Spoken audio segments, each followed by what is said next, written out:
Hey man, is that Double D? Yeah man, well turn it up, man. Let's just go in and like kill all the orcs, right? They're the bad guys, who gives a shit? We just hack and slash and we loot their dead bodies, right? Hack and slash, kill them all, you know, conquer the infidels. Boy, that campaign sounds like a barrel of fun, doesn't it? Somebody who's opening a refrigerator and leaning in, right, is the language of a woman. Somebody who's opening their refrigerator and being cut off halfway through that lean is the voice of like a mermaid or a siren, right?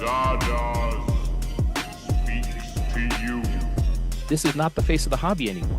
And I think there's been mistakes made in years past where people assumed that D&D players were all, you know, white dudes in a basement. Which has been a faulty assumption for a lot of years and gets more and more false every day. And so it's, in my viewpoint, honestly, guys like me can't leave soon enough. I just had to be born with empathy and a weakness for socialism and femboys. For socialism and femboys. For socialism and femboys. You gotta put a little hot sauce on the taco, you know what I mean? We want this dwarf to be the dwarfiest dwarf. Right. We want the elf to be the elfiest elf. And just the dashiest dash of Tabasco. Their voices need to carry across water. I'm a creative. It's a huge drain, right? Because fans can be awful. Al zurdo de mierda no le podés dar ni un milímetro. ¿Me podés definir zurdo de mierda? Que no Todos los que, digamos, los colectivistas, los que ponen, digamos, o sea, esa idea... A ver, ¿Por qué le pones de mierda, digamos? Porque son una mierda. You say white lives matter, they don't. White lives don't matter because white lives aren't a thing. I disagree. Gary. Lutherville, Marina Del X, Otisburg. Who's this monster? She's got her own place. Otisburg. It's a little bitty place. Otisburg. Okay, I just wipe it off. That's all. It's a little town. Yep. We'll do it live. Okay. We'll do it live. Fuck it. Do it live. I'll write it and we'll do it live. Fucking thing sucks. In 5, 4, 3. Great sandwich. Thank you. I enjoyed having you here. You're a very good co-host. Man, your sinewy muscles are just ripped. And look how your gleaming sweat just comes off your golden body. And the women are just looking the same. And all of them want Double D.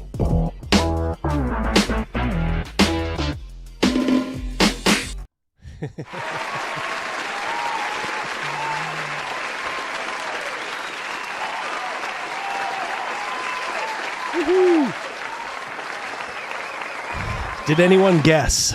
Did anyone guess who the special co-host was? It's Mr. Hold on, I got your little intro here, my friend. Oh hell yeah!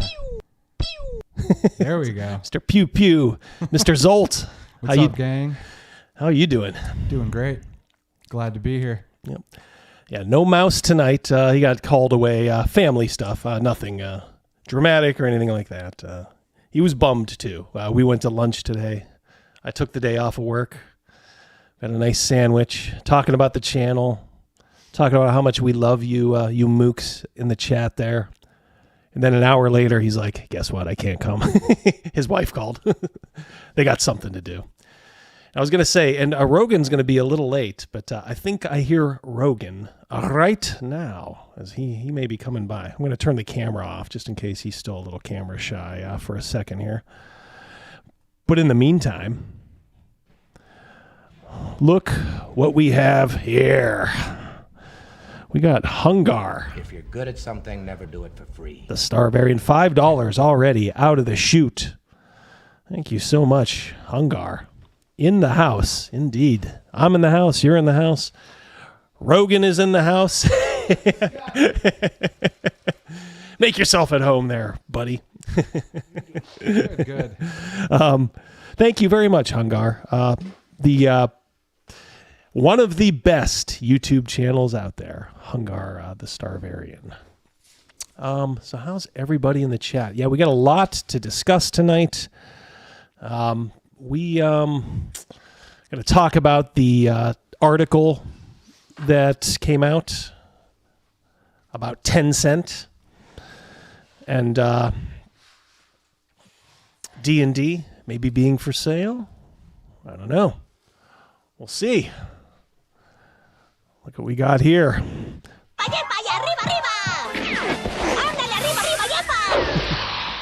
Even though he's not here, he says you got to download the Speedy Gonzalez sound effect for mouse droppings for the super chats. Greetings, chaps. Mercurius Aulicus, one of the OGs. Thank you, Mercurius. Member of the inner circle. How's it feeling in there, Mercurius? Things going well in the inner circle for you? Is it everything you expected it to be? I hope so. We will start to bring cocaine, hookers, all that stuff. That comes at the next level. So,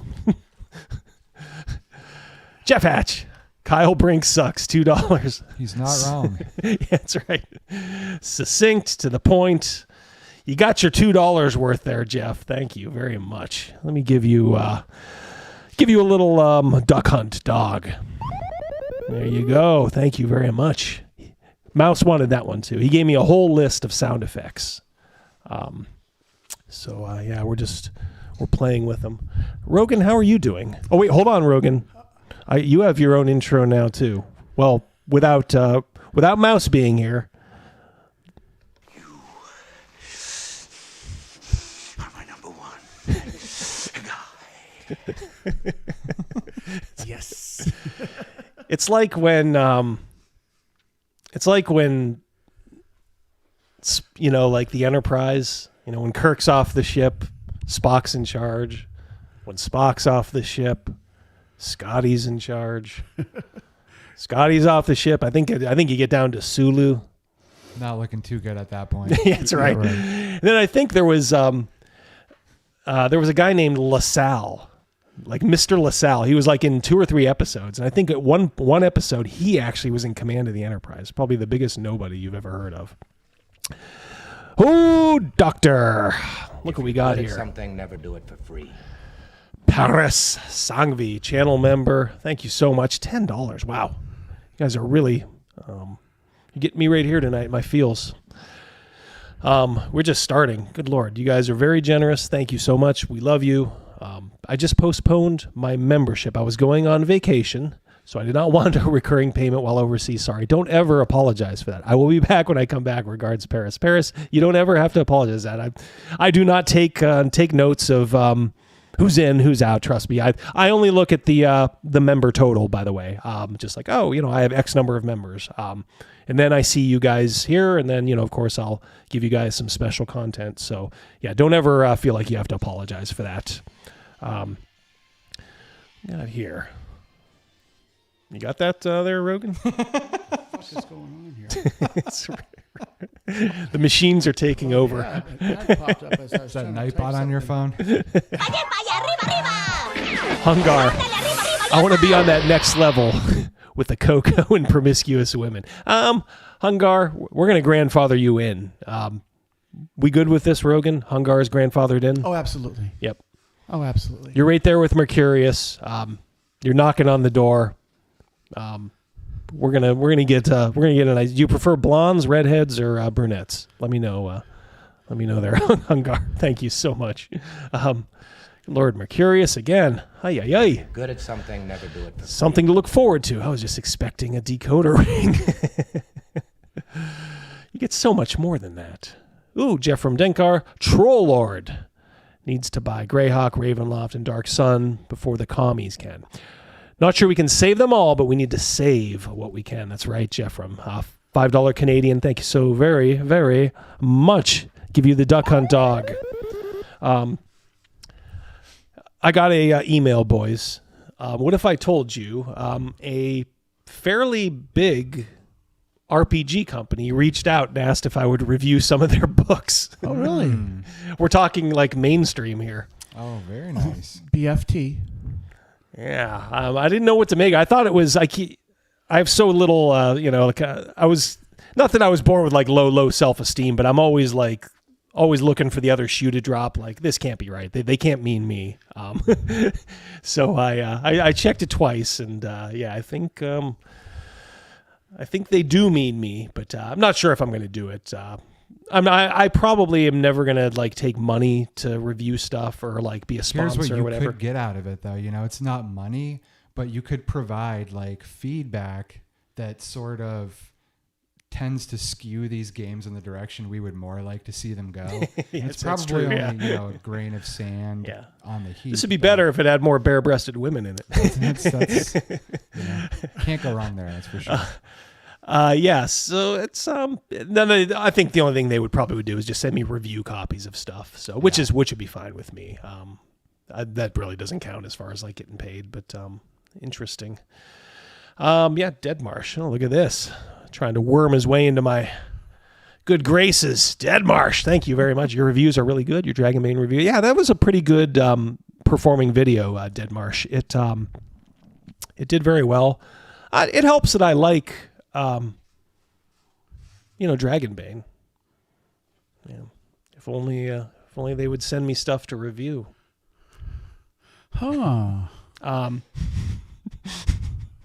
So that Dragonbane is what we play with Otto and Roland. Sorry tonight, no Mouse, no Otto and Roland. We didn't want to do a Bewitched, where we have we have Zolt playing Otto. So that probably went right over your head. You're a little younger than us. I'm not picking up on that at all. Bewitched was a show from the late 60s that we grew up watching in reruns. It had the beautiful Elizabeth Montgomery. Sure. And she had her husband was they called him Durwood. That's what her witch. She was a witch. That's what all her witch friends called him. But they just one year, I guess I don't know. Maybe there was like a contract dispute. They just got rid of the actor and replaced him with another one. So I saw an interview from him. He was pretty dated back where he was talking about that, and he had lung issues. Yes, I remember that. He was in bad shape. Yeah, and he was like seized up on the set or something like that, and they carried him off, and then boom, they slid the other dude in there. Yep. Brother Grognard, what is Twatgate? Well, and we're going to go through that. The whole sad tale. Something that happened kind of on Twitter online. So if you're not I know we have a fair number of people here who aren't in those spaces. So maybe they don't have a clue. Yeah, Dick Sargent, Dick York. That was it. Jeff Hatch. So we'll go over Twatgate. It is an interesting phenomenon. Involves Zach Smith, a.k.a. Zach Sabbath. Tangentially involves Grim Jim, who I think a lot of us know. I think most of us like Grim, even if we don't see eye to eye. That's kind of how I found out about it originally. And then I'll give you my spin on it. We'll kind of go through it. I did kind of want to document it because this article that's the basis of Twatgate is offline now. She took it down. So yikes. All right, let's tell you what. Let's go over to let's go over here, shall we? All right. So first off, first order of business, peeps. There you go. All right. So this came up. I just found out about this today.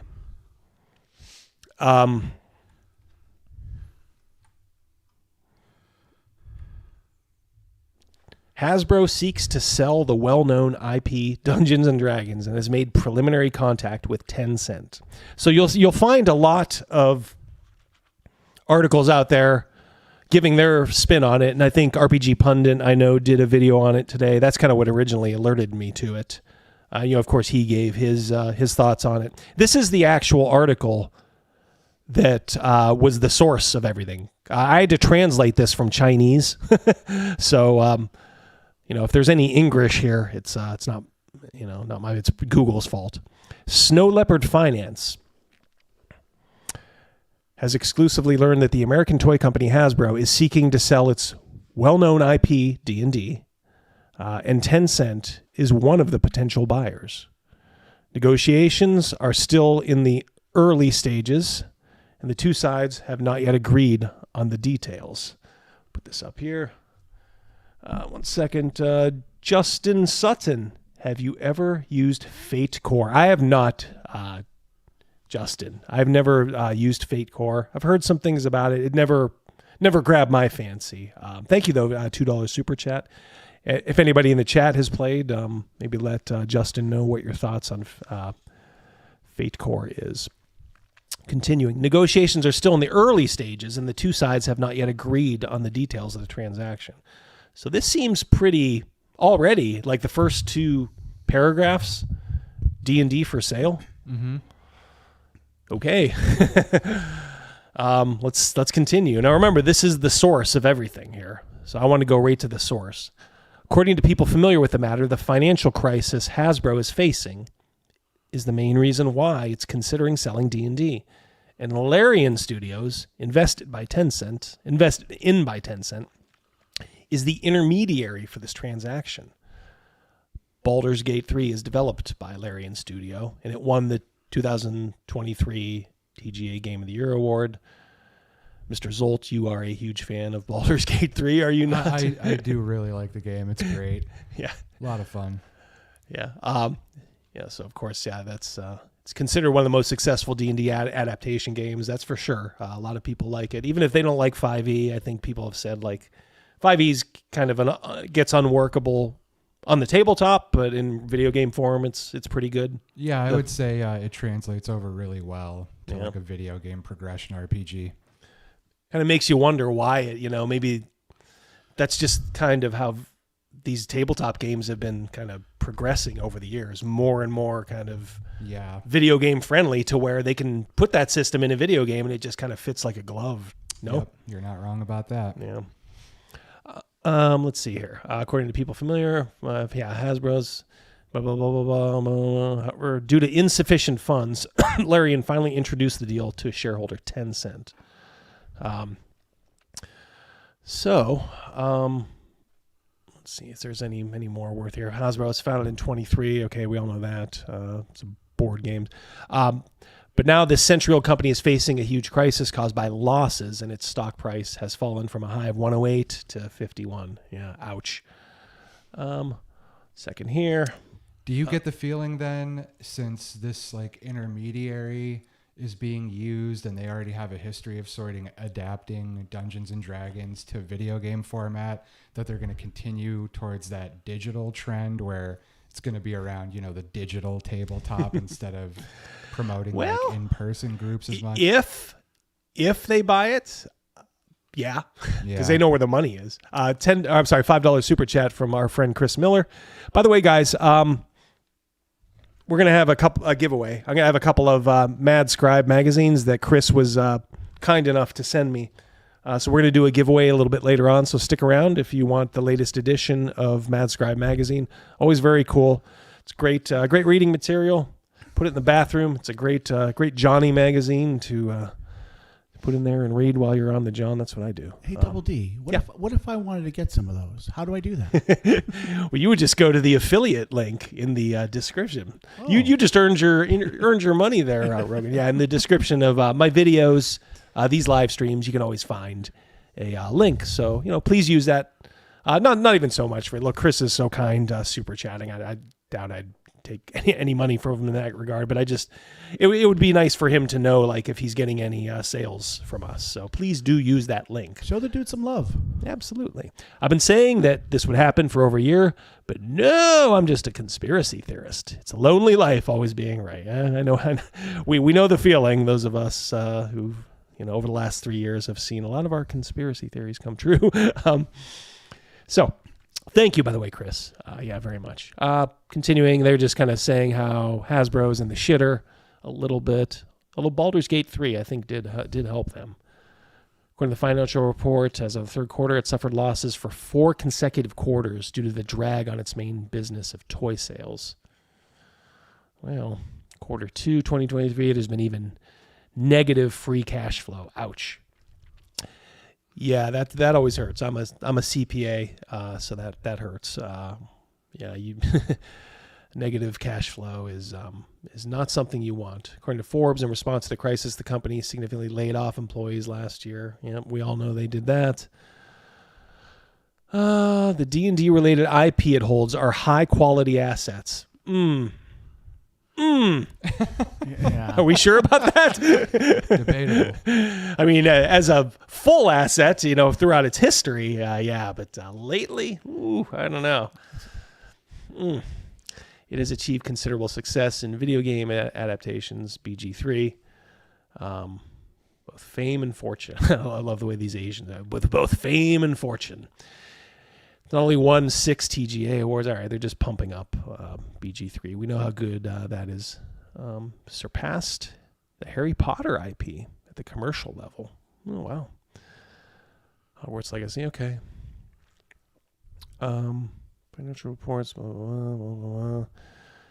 In addition to video games, D&D is also one of the most popular tabletop games in Europe and the US. Well, now it is weird how much other folks outside the industry just kind of, it's almost like an afterthought, right? Yep. It's appeared many times in American TV series such as Big Bang Theory, Stranger Things. A huge fan group has been formed around the related culture, which can be called top IP. I don't know what that means. Again, that's a little English because this is translated directly from Chinese, so probably hard to get a direct. Person from Tencent's IEG told Snow Leopard Finance that Tencent's IEG Global Department, which is responsible for overseas business, will conduct negotiations with the intention of acquiring a series of rights, including D&D's video game adaptation rights. Okay. So this is the rub. So then this is kind of like what Pundit was saying. He kind of got stuck on this, and I sort of am too. Are they just buying rights for more D&D video games? So they can kind of reap the benefits for it. It's odd that he didn't mention anything about the tabletop game, although we just saw in the paragraph, it's almost like an afterthought to these people. Oh yeah, we'll throw this tabletop game in there too. I don't know. Well, it does it does say including, so it seems like it's got a broader scope than just the video games. Yep. I originally was thinking that makes sense, but then the more I think about it, I don't know, maybe I'm not sure because, all right, so put yourself in Hasbro's position. They got the new edition coming out. Mm-hmm. When is a tabletop game at its most popular? When there's a new edition coming out, right? You would think, yeah, unless there's just not a lot of enthusiasm for it. Yeah. I mean, and then it's a stillborn baby, that they still have to deliver. Which I don't know how this is gonna. I don't want to go on record saying, the next edition is gonna flop because there's just still a lot of normies who they don't care about anything we talk about ever. They don't go online. They don't, or at least not in these areas. I would also imagine with a property this big that this is a deal that's going to be being brokered for a while. It's probably not going to happen over the weekend. So you can probably expect this to go on for a year or more before it actually finalizes. Yeah, for sure. And if they gamble and they, the next edition of D&D is hugely financially successful for them, they might call it off. Well, yeah, or just jack up the price. Yeah, true. They could just jack up the price and then walk away. Then they get to wash their hands of all this stuff. Because quite frankly, after a while, all this stuff becomes kind of a pain in the ass. Once you're done, putting out a new edition, you just kind of got to service it then. Right. Yeah. You have to deal with these employees that they have, and we know the type of employees they have. Trust me. Mm-hmm. We'll get to some of them. They'll implode. Yep. So I don't know if I don't think there's anything else in the article. This is successful to enable Tencent to gain dominance over the D&D IP, which will largely avoid the whatever problems they were talking about up here. So okay, all right. So I don't know. First, let's go back here because we have, oh my lord, another super chat from Paras. Great. Now communist infiltration into RPGs. Could it be any worse, Paris? Could it be any worse? I don't know. Nicely done. Yeah, I don't know. I mean, I certainly don't want the Chi-Coms, but in the same regard, I mean, I don't know how they could be any worse. Patrick Demo. See, I remembered Patrick. How you doing, my friend? $2. By the way, thank you for Paris. Thank you, Patrick. Let's give you a little Reba. That's right. Full Sail Cynthia Williams is out of food money. That's Cynthia Williams, of course, the CEO of Hasbro. I don't know. I don't know what to think. Part of me says the video game IP makes sense because if you look at it from Tencent's point of view, they'd just be buying a problem of those tabletop games with it. Right. And all of a sudden, they got to try to find people to work on a game that they have no understanding of. Mm-hmm. I mean, they would obviously just farm it out to somebody over here, but still, it's just I think they would have no interest really. But I tell you what, guys, you probably should be rooting for this, even though it is the Chi-Coms, because I can't see it succeeding, like the edition after the one that's coming out. I mean, if people know, it's like, it's a Chinese company. Or, do we really need this anymore? Maybe that's where, Tencent says, well, fuck it. We'll sell the tabletop rights to somebody, and then maybe somebody can sneak in there. I just think about, I'd hate to see people lose their jobs. This potential right here is a potential for job loss. But on the other hand, I just hope that those people there are sweating and worrying. I do. I hope that they're up on top of the roof looking down on their cell phone saying, I don't know what's going to happen. I don't know. I like the way you think, Rogan. There's I want to subscribe to your newsletter. No tofu turkey for Thanksgiving next year. I could see them all lined up, and honestly, each and every one of them hold the smallest little responsibility for it. Each and every single one of them is another, cut, a little slice in there. Death of 1,000 cuts. Yep. Another brick in the wall. Yeah. Yeah, now I'm picturing a bunch of people. I don't want to name anybody, but just looking off that headquarters roof fills my heart with delight.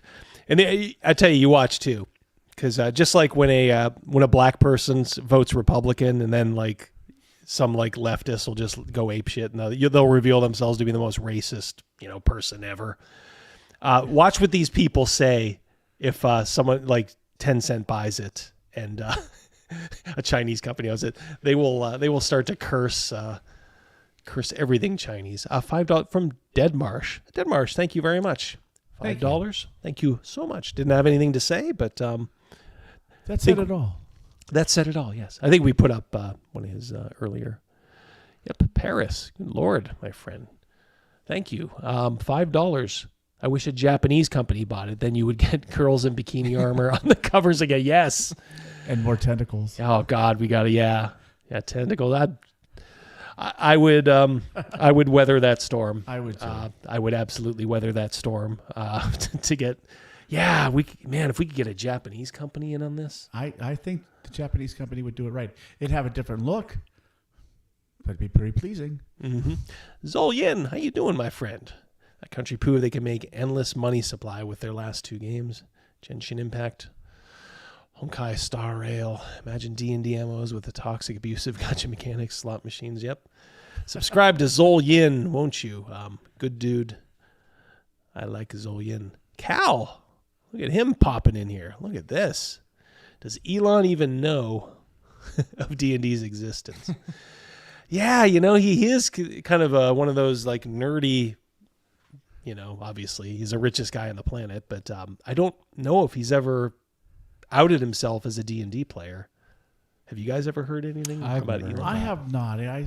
My impression is kind of in a computer kind of direction, coding and. Yep.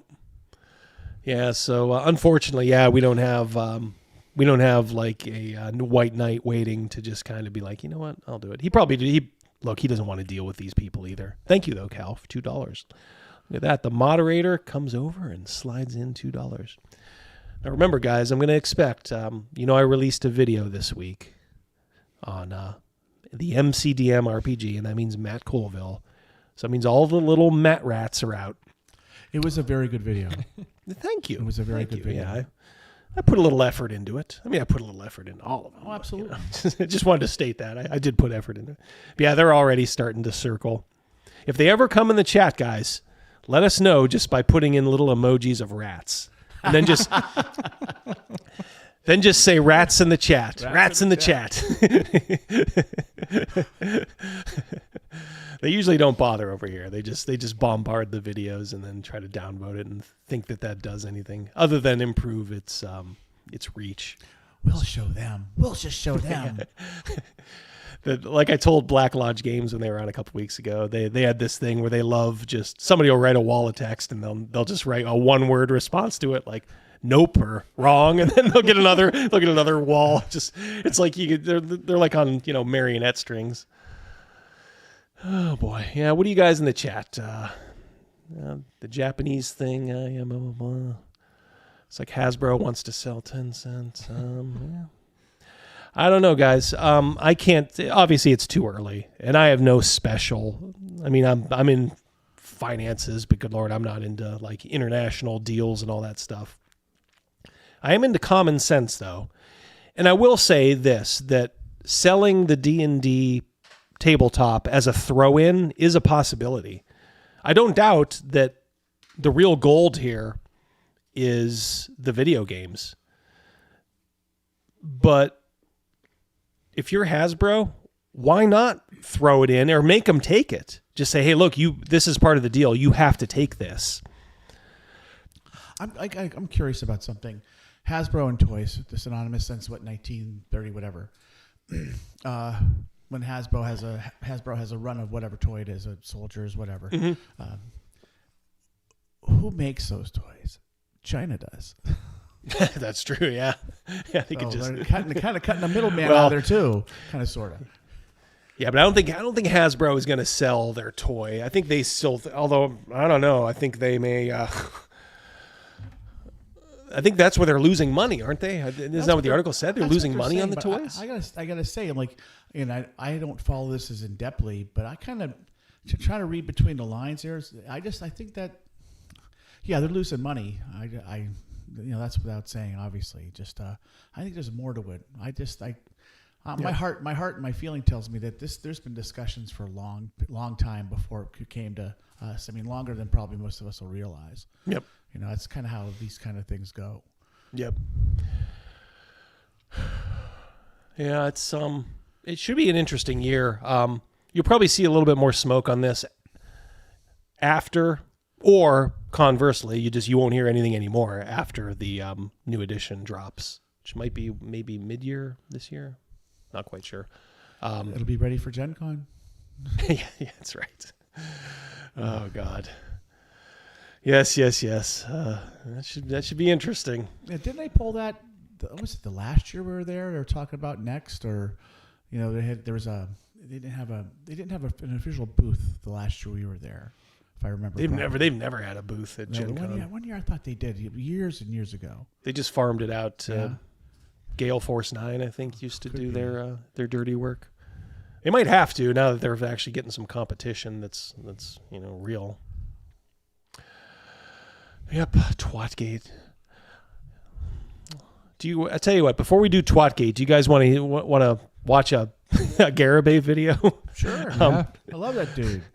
Chat, what do you guys think? Do you want to visit our old friend Scott? Now we had Scott's DM Webhead Mike on. I don't know if you caught that last one. It was cool. Zolt. I did not catch that one. Yeah, we had Scott Garabay's DM. He said it was quite a trip to play a game, run a game for Scott. He was very measured. He was, he gave a little bit of the dirt, but he's very measured in doing that. I respect that. Yeah. Yeah, I He's mean, an honorable man. I think Scott only has like one real defender. Like he was like, you got to stop. I'm like, look, the chat likes it. It's more just observational humor. It's like we're not, I'm not saying Scott's a terrible guy. Look, I've never played with him. Having Webhead Mike on was interesting. Chris Miller, $10 again, my friend. I don't like the idea of sending an iconic American IP out of the country, especially China. It needs to be in the hands of someone who actually loves the IP. Well, I mean, I know what you're saying, and all other things being equal, I agree, Chris, but I don't think all things are equal. To me, if it's up in Seattle, it already is out of the country. It's certainly out of my country. Right. I mean, you could make the case that China is more conservative than the whole West Coast, at least economically. So I do see what you're saying. You want to see these things stay here, but maybe things need to die and then get reborn. So I wouldn't shed a tear because they would have done it themselves, and it'll be a cautionary tale in the future. This is what happens when you just piss away, a property. I mean, they're almost succeeding despite themselves because of Baldur's Gate 3. I mean, I'm glad it's a fun time. Like I said, I know Zolt, you love it. Yeah. But it's like if they didn't have that, man, that's all they got going right now. That's for sure. Yeah, that is it. Till we'll see. We'll see how the new edition does. I'm not ready. I'm not prepared to write that off yet. It has troubling signs in my eyes, but they'll puff it up. I think we should crowdfund it. We should get all the divers together and just put the word out there. Do a Kickstarter. Hey, Matt Coble can get a couple handful of $1 million for his product that's not even done. His garbage game. Yeah, we could crowdfund the shit out of this. Good, man. We could win. We could straighten that shit out. Hell yeah. Oops. Paras. My Lord, Paris. You better stop doing this. You're not going to have any money for vacation. $10. Thank you, my friend. Thanks for the stream. See you later. Regards, Paris. P.S. Are you going to play Warhammer Old World? Too bad I sold most of my out-of-production Warhammer figures. Ouch. Bye. Regards, Paris. Paris, probably not.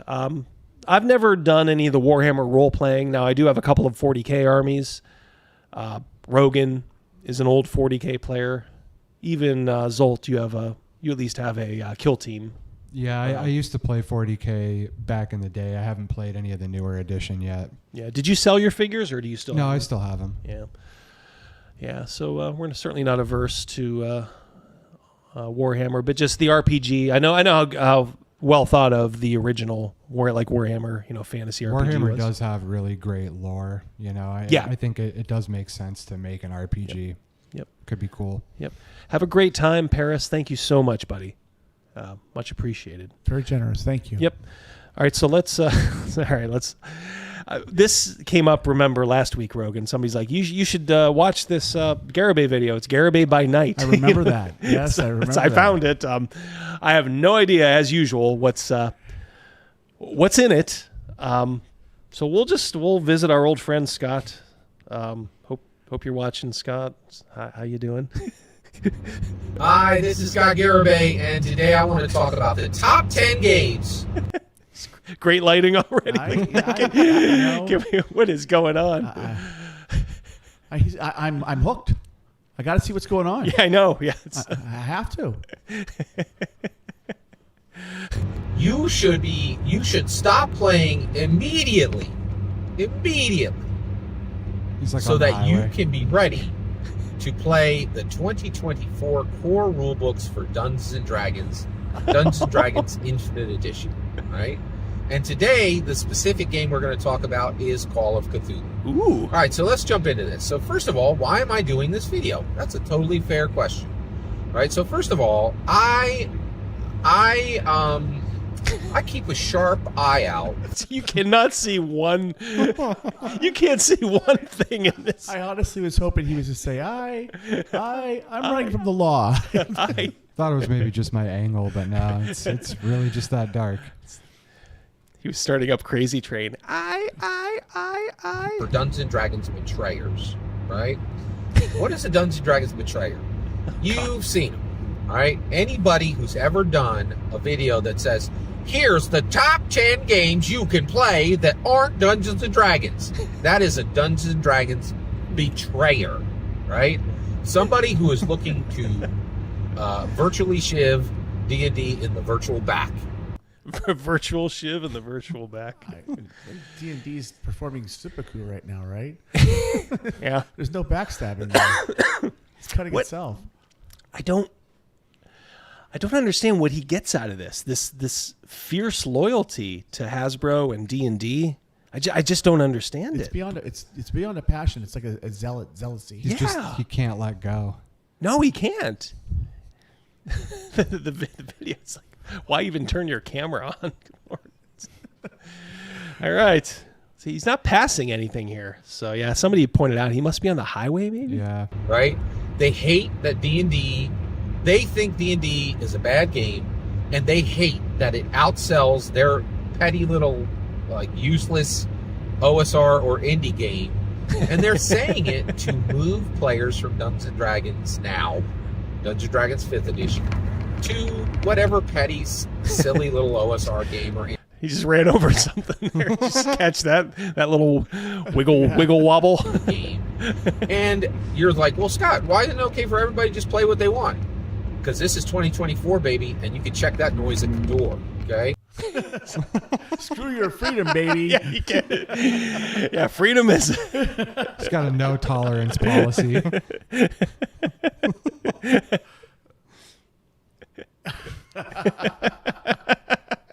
That's what we learned in 2023, is that meat's back on the menu. Is that there is a very real competition for players, right? And one of the things that we saw is that Dungeons & Dragons had, this is not a joke, they had a scandal literally every single month in 2023. They had 12, I don't even like calling them scandals. They had crises. Crises? Crises. I hope it's quite an upgrade there, Scott. It's quite an upgrade. It's not a scandal. It's a crisis. I mean, I'm glad that he's recognizing that they had issues. You know, one good issue every month. He's recognizing. I mean, hey, they're talking about selling the IP, so I guess crisis might be the right term. Yeah, I'll have to keep an eye peeled to see what he thinks about this. Look, we already know he acts like that Iraqi information minister from back in the days, like, you know, Tencent is not 10 miles from D&D. We are doing well. We are doing well. They will not touch our prized D&D. I would say one or two were real. 6 of them were completely manufactured, and 2 of them were real. 6 of them were completely manufactured. There was everybody's like, oh, D&D used AI. No, they did. Thank you. Next. Right? That was false. Right? Nestor did real art. Right? Like, that was completely manufactured crisis. Most of the crises in 2023 were manufactured. Just manufactured by OSR and indie haters. Right? 2 of them were real, and then 4 of them were in between. You know, maybe you could say they were real, maybe you could say they're not. You know, maybe the people were being unfair to Hasbro D&D, or maybe they weren't. You know, like, it's in the middle, right? Don't want to know. But what we came out of is a year where Dungeons & Dragons legitimately had more crises than any other year. It came out stronger. It had. I knew he was. I had a feeling he was going there too. Like, oh boy, yeah. Jeff, they're going to sell it to slavery. White slavers. This is where the Chinese get back in America. He's coping hard here for all those railroads. Yeah. He's smoking the copium. God. Come out stronger. Come out swinging. It's crickets. I will say this. I don't ever feel angry. Like, there's people whose videos I watch who I feel angry. I never feel angry watching, like, you know, maybe once or twice he's got my blood pressure up early on. Now I don't really feel that at all. I kind of feel like a peace. Right. Yeah, he's like some perplexing enigma that, you know, maybe there's like some nugget of genius to in there somewhere, but yeah, you got to dig pretty deep. Dig deep. It is kind of fun to watch the swirling madness. Patrick Demo, $5. Thank you so much, Patrick. I still have trouble believing This man has married and created life. He has. See, it actually seems like he has a wonderful family. I've seen pictures, he's posted. Seems like he has a great family. I wonder how often he asks his wife to wear the Gary Gygax mask. Ouch! During sex. Let's just wash our brains of that. Thank you very much. Oops, let's grab another one. Thank you so much. I don't want to wear it. I'm allergic to latex. Yeah, come on. Give you the Joker one there. Oh, and we got a mouse dropping here. Chris Miller. Again. $5. What doesn't kill D&D makes it stronger. Yep, that's right. Is that Nietzsche, I think? Or is that's just Garibay? Thank you so much, Chris. Let's continue. It had literally the video game of the year, not the fantasy video game of the year, not the the D&D video game of the year. It was the video game of the year, literally by multiple sites. You're misdirecting here a little bit, Scott. That doesn't have anything to do with the tabletop game that you're. He doesn't do any videos on Baldur's Gate 3, does he? I don't think so. And multiple awards givers said this is the best video game of 2023. No asterisk, right? So Dungeons & Dragons created the best video game in the video game industry in 2023. That's astounding. We know. Gate 3, right? We had a blockbuster, right? It looks like he's remember when the old, on TV, they'd, a show like 2020, they would talk to somebody who wanted their identity concealed. So they'd be in the dark like that or silhouette. That's what it reminds me of. He connected to Lego. D&D had just a bonkers, it had an apples bananas year, right? And there wasn't even any shine from Stranger Things. Apples bananas year? I would have Googled that. That one almost got by me there. I stopped that one on the end line before it went in the goal. Apples bananas year. Huh. All right. When Stranger Things 5. If anyone has a clue, shout it out. Yeah, let us know. What's an apples banana? It pops, man. It's going to be even huge, right? So it is apples bananas. The success level D&D is happening. Is that 3 times he said? All right, it's a Garabayism. It's on the record. Apples bananas. It's on the books. By the way, that's you can see Scott's channel there. If you do want to give him a subscribe, it does not hurt anybody to subscribe. That way you can find out his next car video even before I do. Right. So basically, I really get upset when I see another one and everybody's done them. Dicebreaker's done them. Bob World Builder's done them. Professor Dungeon Master's done them. All these D&D betrayers are he hates these guys. Damn betrayers. Has he made the Judas comparison yet? It's gonna happen. It's got to. It's gonna happen. I don't know if he ever has, but I'm just waiting. They got their 30 pieces of silver. That's in his wheelhouse. He's made references in the past, kind of sort of in that direction. Oh yeah. I mean, he can. I'm not even going to say he considers it. He is a Christian. He's a Christian with a bad temper, I think, but still. But God, the venom when he starts talking about it, and it always I don't want to say poor Bob because Bob's a big boy. But man, Garibay just has it out for him, so much. Lately, Professor Dungeon Master too. Ginny D. Hey, here's a game that we're desperately asking you to play. The character sheet on combat.com has done them. Tabletop News has done them. Here's another game that you could play, so we can desperately try to claw you away from Dungeons & Dragons, which is the best game in the world, and we want you to forget that, right? And I really despise these videos, but here's the thing. I've learned I can't do nothing about it. I can't stop it. So you know what you do when you can't stop something? You join them, right? So I'm joining him. He's a betrayer. He's going to become a betrayer? All right. You got my interest, Scott. Here we go. Look, I stop that. His face is red. Tell us more, Judas. Scott. Fray, right? And I'm going to tell you the top 10 are 10 tabletop role-playing games you can stop playing now so that you're ready for the biggest event of the year in tabletop, period. Not tabletop role-playing games. This will be the biggest event in board games He's talking just tables in general. I thought this was gonna. I thought he said something, but he actually didn't say it. He said it, but I'm lost. That was his switcheroo, his M. Night Shyamalan twist there. I'm going to tell you the games you should stop playing. What does that even mean? So you're enjoying these games, but you should stop playing them. Well, you got to get ready for the tabletop event of possibly the century. The millennium. The young century. Yeah. War games, tabletop role-playing games. Tabletop is going to get taken over this year by Dungeons & Dragons, by the 50-year Dungeons & Dragons celebration, and the brand new Dungeons & Dragons Infinite Edition. Infinite Edition. God. Yeah, I think Pundit went over like what they were planning for the 50th anniversary. I guess it's pretty. I didn't even bother to listen because I'm so disinterested in it. But will the dungeons be handicap accessible? That is what I'm concerned that's about. Right, yeah. Will there be ramps? Will there be proper signage?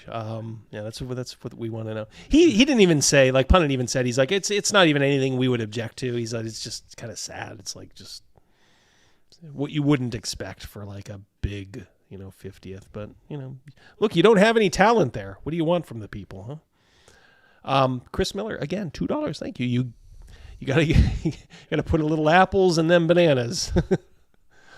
That's right. It's a good movie. Have you ever seen It's Old Bananas? Woody Allen? No, I haven't seen that one. Oh, a long time ago. Yeah. Good early Woody Allen movie. Yeah. Gotta check in that it out. like 5 or 6, movie arc at the beginning where it was just all those kind of comedies. It was actually pretty good. All right. let's continue. Wait a second, Scott. What are you talking about? Dungeons & Dragons Infinite Edition, right? Well, that's a good question. All right, so let's get into that, okay? What is the Dungeons & Dragons Infinite Edition? It is my name for the Dungeons & Dragons 2024 Dungeons & Dragons core rulebooks, right? These things, now, so here's the thing. We're getting new, this has never happened in the history of Dungeons & Dragons. Mankind. We are getting new PHP, new DMG, new Monster Manual, and no new edition. That has never happened. He's trying to dress up it's like, that's what some of the people are complaining about. Like I'm buying stuff I don't need. He's always tries to find the if they're putting out all the books all at one time, that's a new edition. If they, instead of putting out an errata, it's all. I mean, the wording has changed. They've eliminated things. They've added things. It's a new edition. But it's one you don't. They themselves have said you don't really need. Like, oh, don't worry, everything else will be compatible. It's like, oh, well you know what it's going to come down to? Just a bunch of like +1 and +2 modifiers. Yeah. Like, oh, your guy, now he gets a +2 in this situation. And I personally expect to see them like trying to tailor it more towards that online experience. Like I said, I just really think that if they could figure out a way to just completely scrap the idea of physical books at all, just get you to download a PDF and screw around on the computer, they'd have you doing that. Yeah, a lot of people think that that's the way they're headed, and there are signs. I mean, they're not getting rid of them completely yet, but they're already starting to kind of go that direction, and kind of like the bundles that they sell.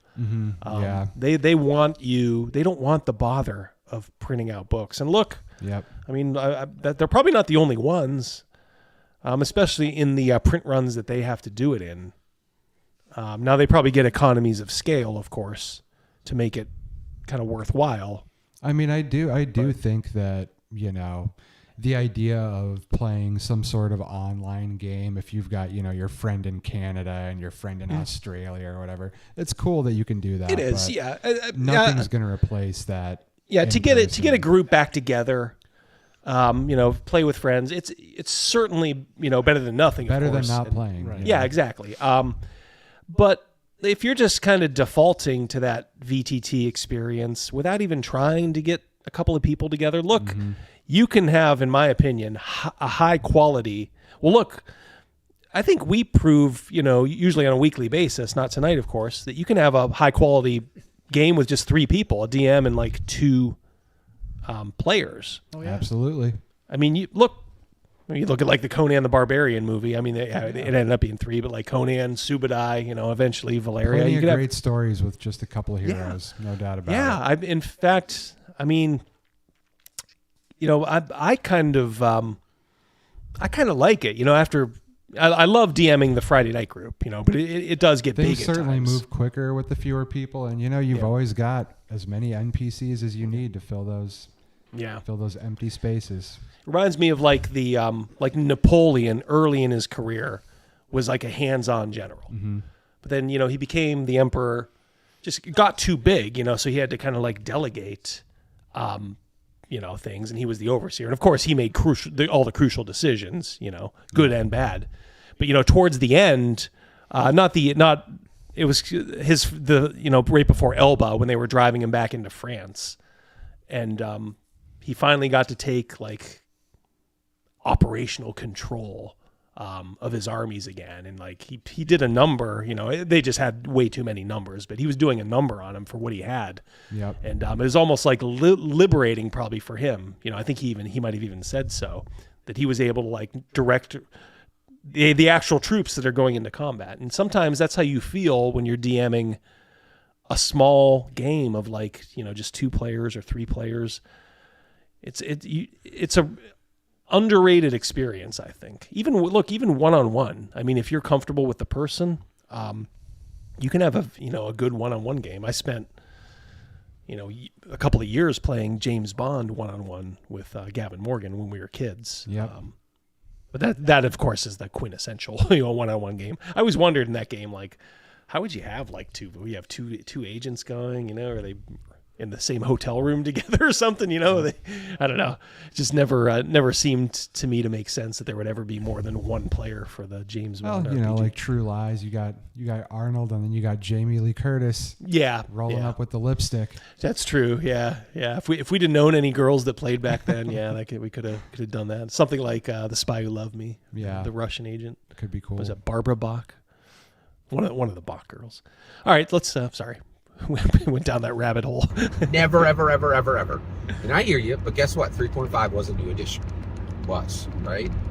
And so here we go, right?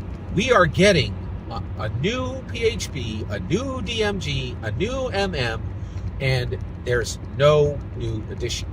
But it goes further than that. Not only is it not a new edition, it is every edition.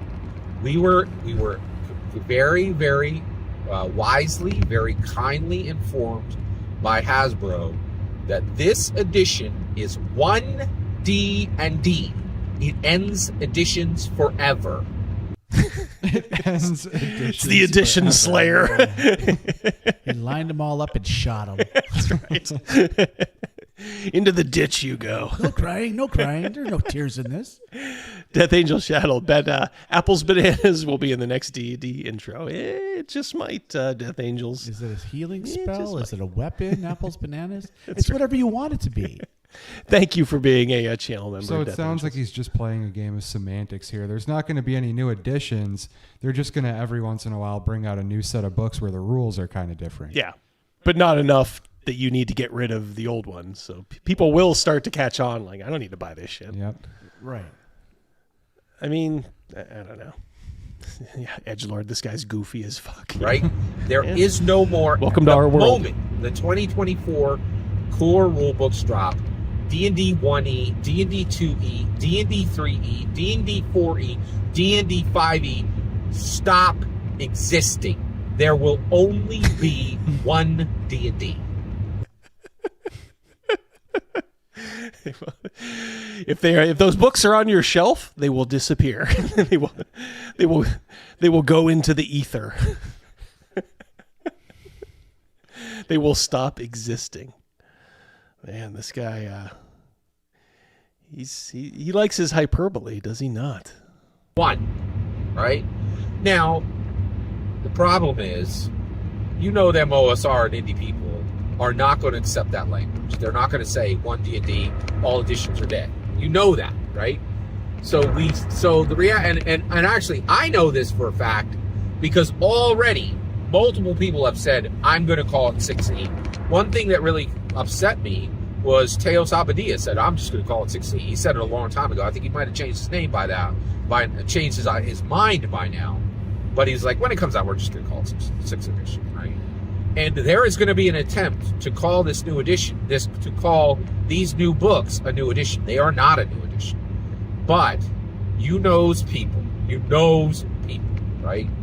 They will name this. So I'm putting out my name for it, okay? I think the moment the 2024 core rule books, Dungeons & Dragons core rule books, the PHP, the MM, and the DMG drop, that is Dungeons & Dragons Infinite Edition. It represents every edition from the future and every edition from the past. Jeez, that we're into time travel. It's like the singularity. Singularity. My character, I do only Thatco over here. Well, I got my 4th edition cards on the table.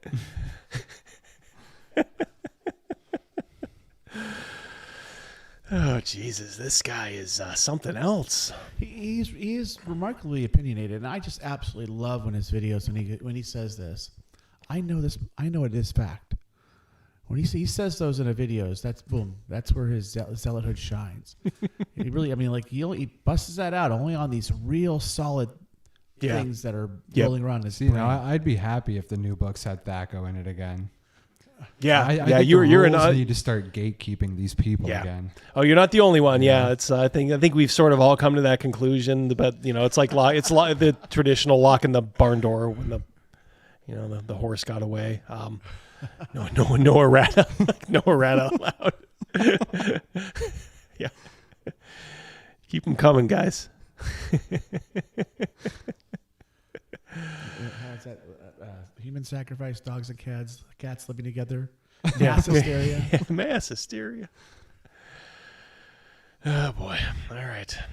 There is only one D&D, and the books and if you own the DMG, the PHP, and the MM from 2024, you own the Dungeons & Dragons Infinite Edition. I'm putting it out there now, right? And I'm saying it because I don't think Hasbro has... The community will not allow Hasbro to do that. And trust and believe, Dungeons & Dragons 5th Edition, that name came from the community. That was never, ever given from Hasbro. Hasbro never called... And they printed on every cover. You will not find 4th edition, 5th edition printed on any D&D book. It's got a red ampersand and it says Dungeons & Dragons, right? And so the moment 2014 edition came out, they knew then it was going to be the Infinite Edition because they didn't put 5th edition on it, right? And they wanted an end edition then, right? So the new edition is the Dungeons & Dragons Infinite Edition. So if they wanted it back then, why are they making a new edition now? Right. It makes circular logic here. Right. So let's get into it. So basically, at this point, let's talk about why you should immediately stop playing Call of Cthulhu to play Dungeons & Dragons Infinite Edition.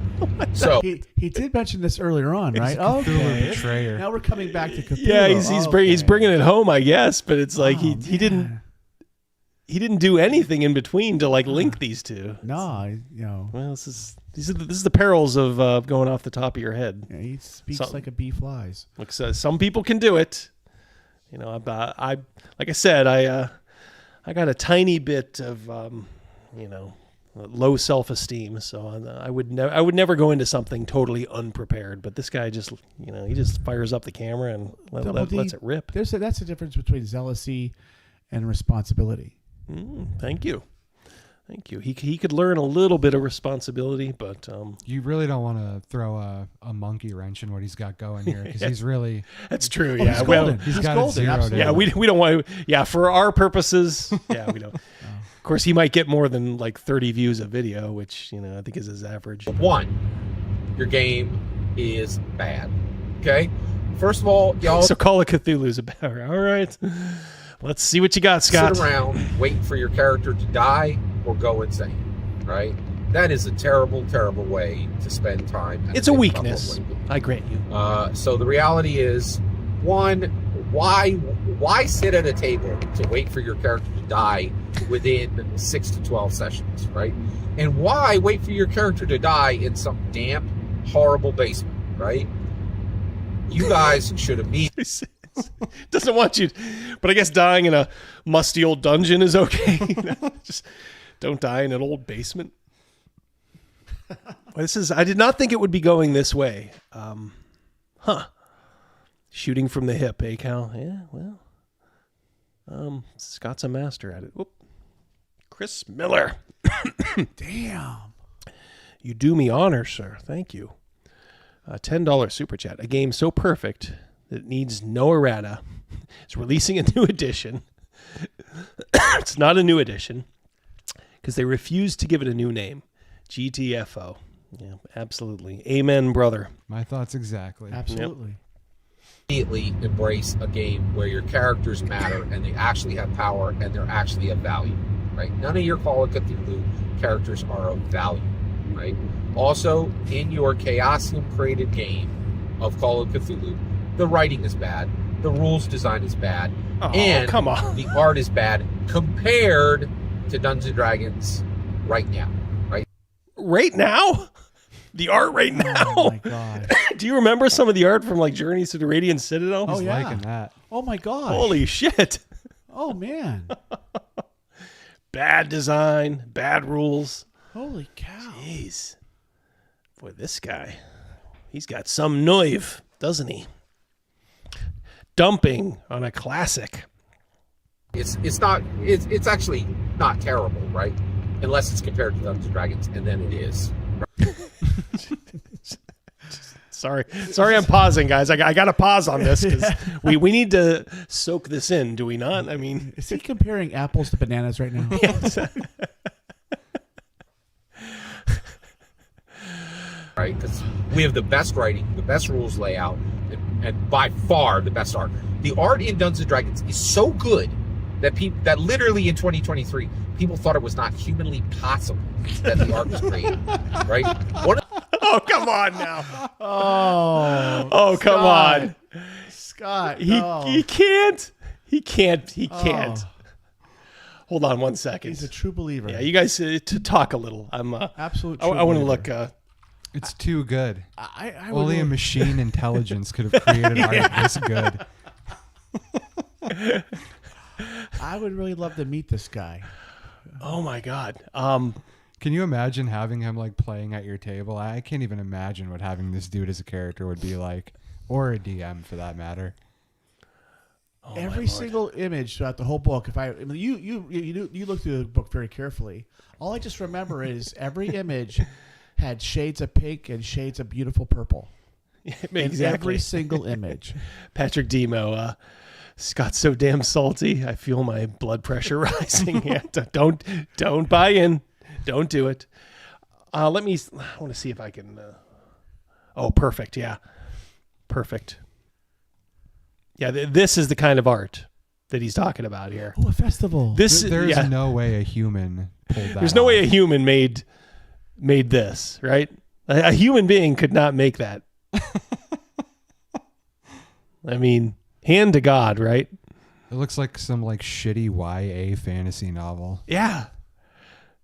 I mean, the book is, yeah. Yeah, this is the stuff that's actually that middle one's okay. It's just not, it's not my cup of tea, but that's good Lord. This is like walking down memory lane, like my very first videos, like doing this book. Like, yeah, just look at that. Oh, God. That is the art that he thinks comes from God himself. That is not the aesthetic I'm looking for when I sit down to play Dungeons and Dragons. That's not what Cobalt does. It doesn't steal your turnips.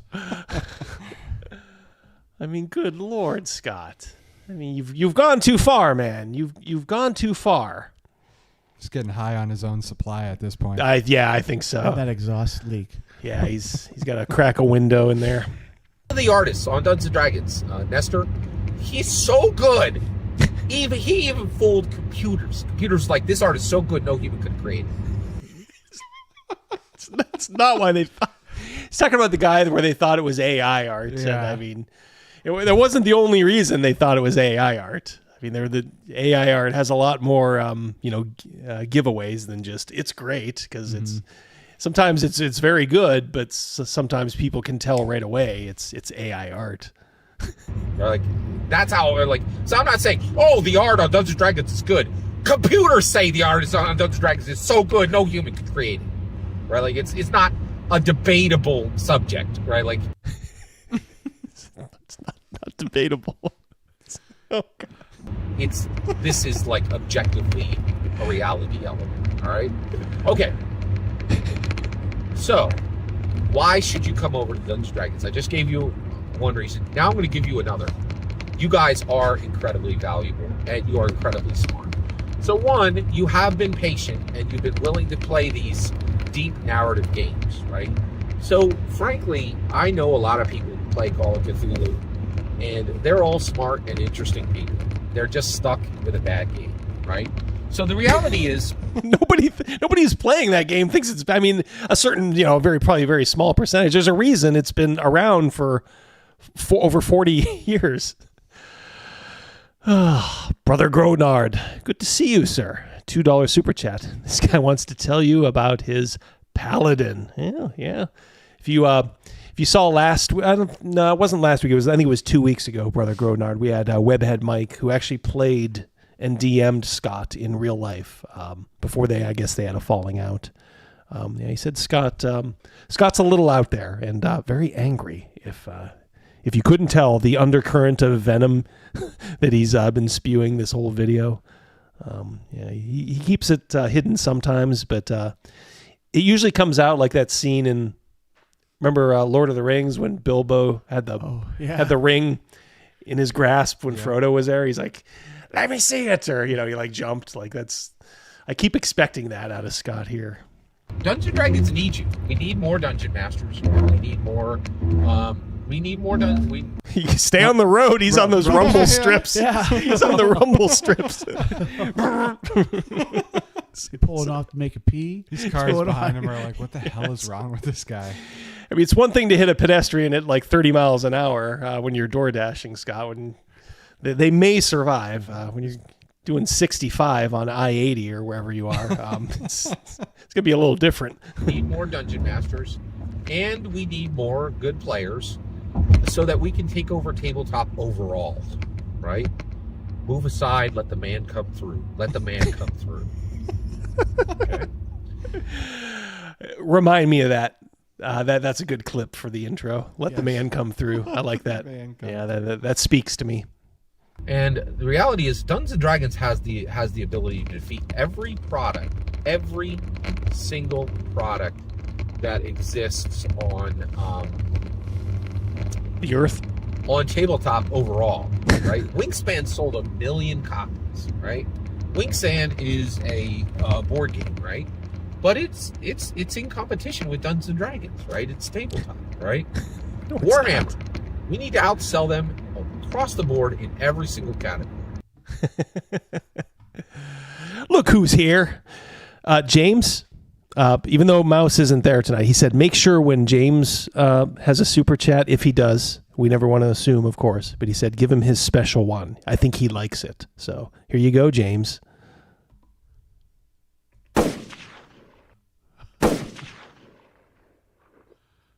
Three-gun salute for you, my friend. $10 super chat. Buy yourself some Yingling on me. I will do just that. I had a Yingling at Primanti Brothers today when I was having lunch with Mouse. So we met up for lunch, and it was quite enjoyable. Thank you so much, James. DM James, the James Gang. If you're not already subscribed, go over. I saw you had, I think you fired up a live stream a couple of days ago, James. I wanted to watch. I am so busy right now between my 9 to 5. I just got done with doing Greg's live play. I volunteered to be a player, and it was great fun. But that kind of tied up Tuesdays, and just pretty much everything going wrong in a house that could go wrong, like the sink, the kitchen sink needing plunged from a professional, all that kind of stuff. Dishwasher problems, It's been a hell of a January. I can't wait to put it behind me. Thank you so much, though. Let us continue. We need your numbers. So Call of Cthulhu, we need you guys' numbers so Dungeons & Dragons can win tabletop overall. So that is the reason you should immediately stop playing your and if you shut down, if you start I don't want you to I want you to give a good ending for your players. They deserve that, right? So you guys can take 1, 2, or 3 sessions, but end your Call of Cthulhu campaigns. He's a reasonable man. Yeah, he's doling out DM advice now. So here's how you end it, so you can just move on to bigger and better things. He did have a video out a while back about how to drop your friends. That's true. Yeah. Yeah. I think honestly, by the way, can you fix the yeah, thing here? Yeah. I think he was talking about Webhead Mike in that video. Oops. That's the photo streams one. I think he was referring to him in that one. Out, so that the moment D&D Infinite Edition drops, all of you can sit down and play a real game with real stakes and real value on your real characters, rather than playing bad rules, bad art, bad layout compared to Dungeons & Dragons in a game where the only thing that's going to happen to your character. He's never painted his own miniatures. I'm throwing that out there. He's got the look of a man who's never wetted a paintbrush. No, he's primered him. The primer's all chipped, and he's just happy about it. He's never painted his own figure. Nope. You're going to die in some wet basement after you go insane. That is no way for anyone to live. Not even a player character. And I just feel like we need to end this, right? We all need to get on the game. We need to end this. Car goes starts going 80 miles an hour. No, Scott, no. All right, there's only 10 seconds left. Let me. Every single word you just heard is my humble opinion. Oh, there we go. I would love to hear your humble opinion, even if you're a Call of Cthulhu player. Please consider liking and subscribing and have a wonderful millennium.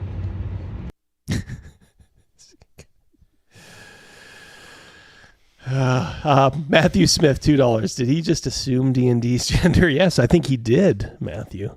Let us call the authorities. Detmarsh, $5. He's building a crusade full of purple-haired goons. Well, stay tuned. We got more of them coming up next. If he says, let the man through, they tear him apart for misgendering them. Yep, that's right. See, I think Scott... I think under there, I think with a lot of things he probably agrees with us, but just so many people like that I've encountered in this space, I must be the most naive person, because I automatically assume oh, you know what? We all know who the real enemy is out there. It's these purple-haired goons, that want to just destroy everything. I think it could be one of those things where he really just does not want to let go of D&D. It's like when your kid's got a drug addiction and you're like, oh no, there's nothing wrong here. It's one of those, he's in denial. Yeah, that could be too. Yeah. It's he's got that sunk cost fallacy going, that he's kind of devoted his channel to it. He's obviously bought in. I mean, I'm sure he has a pretty extensive. Well, I'm sure he probably has a lot of 5e stuff. I don't think he thinks very much of the other editions. Yeah. But yeah, no, thank you. Watsy can blank their garbage. Warren Johnson. I think I can fill in the blanks there, sir. Thank you, Warren. $2 super chat, Canadian. Thank you for joining us from the Great White North. Brain cells lost. Well, you're about to lose some more, I hate to say. All right.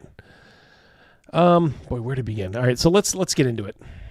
Okay, so that was Scott Garibay. Thanks for watching. Thanks for sitting through that.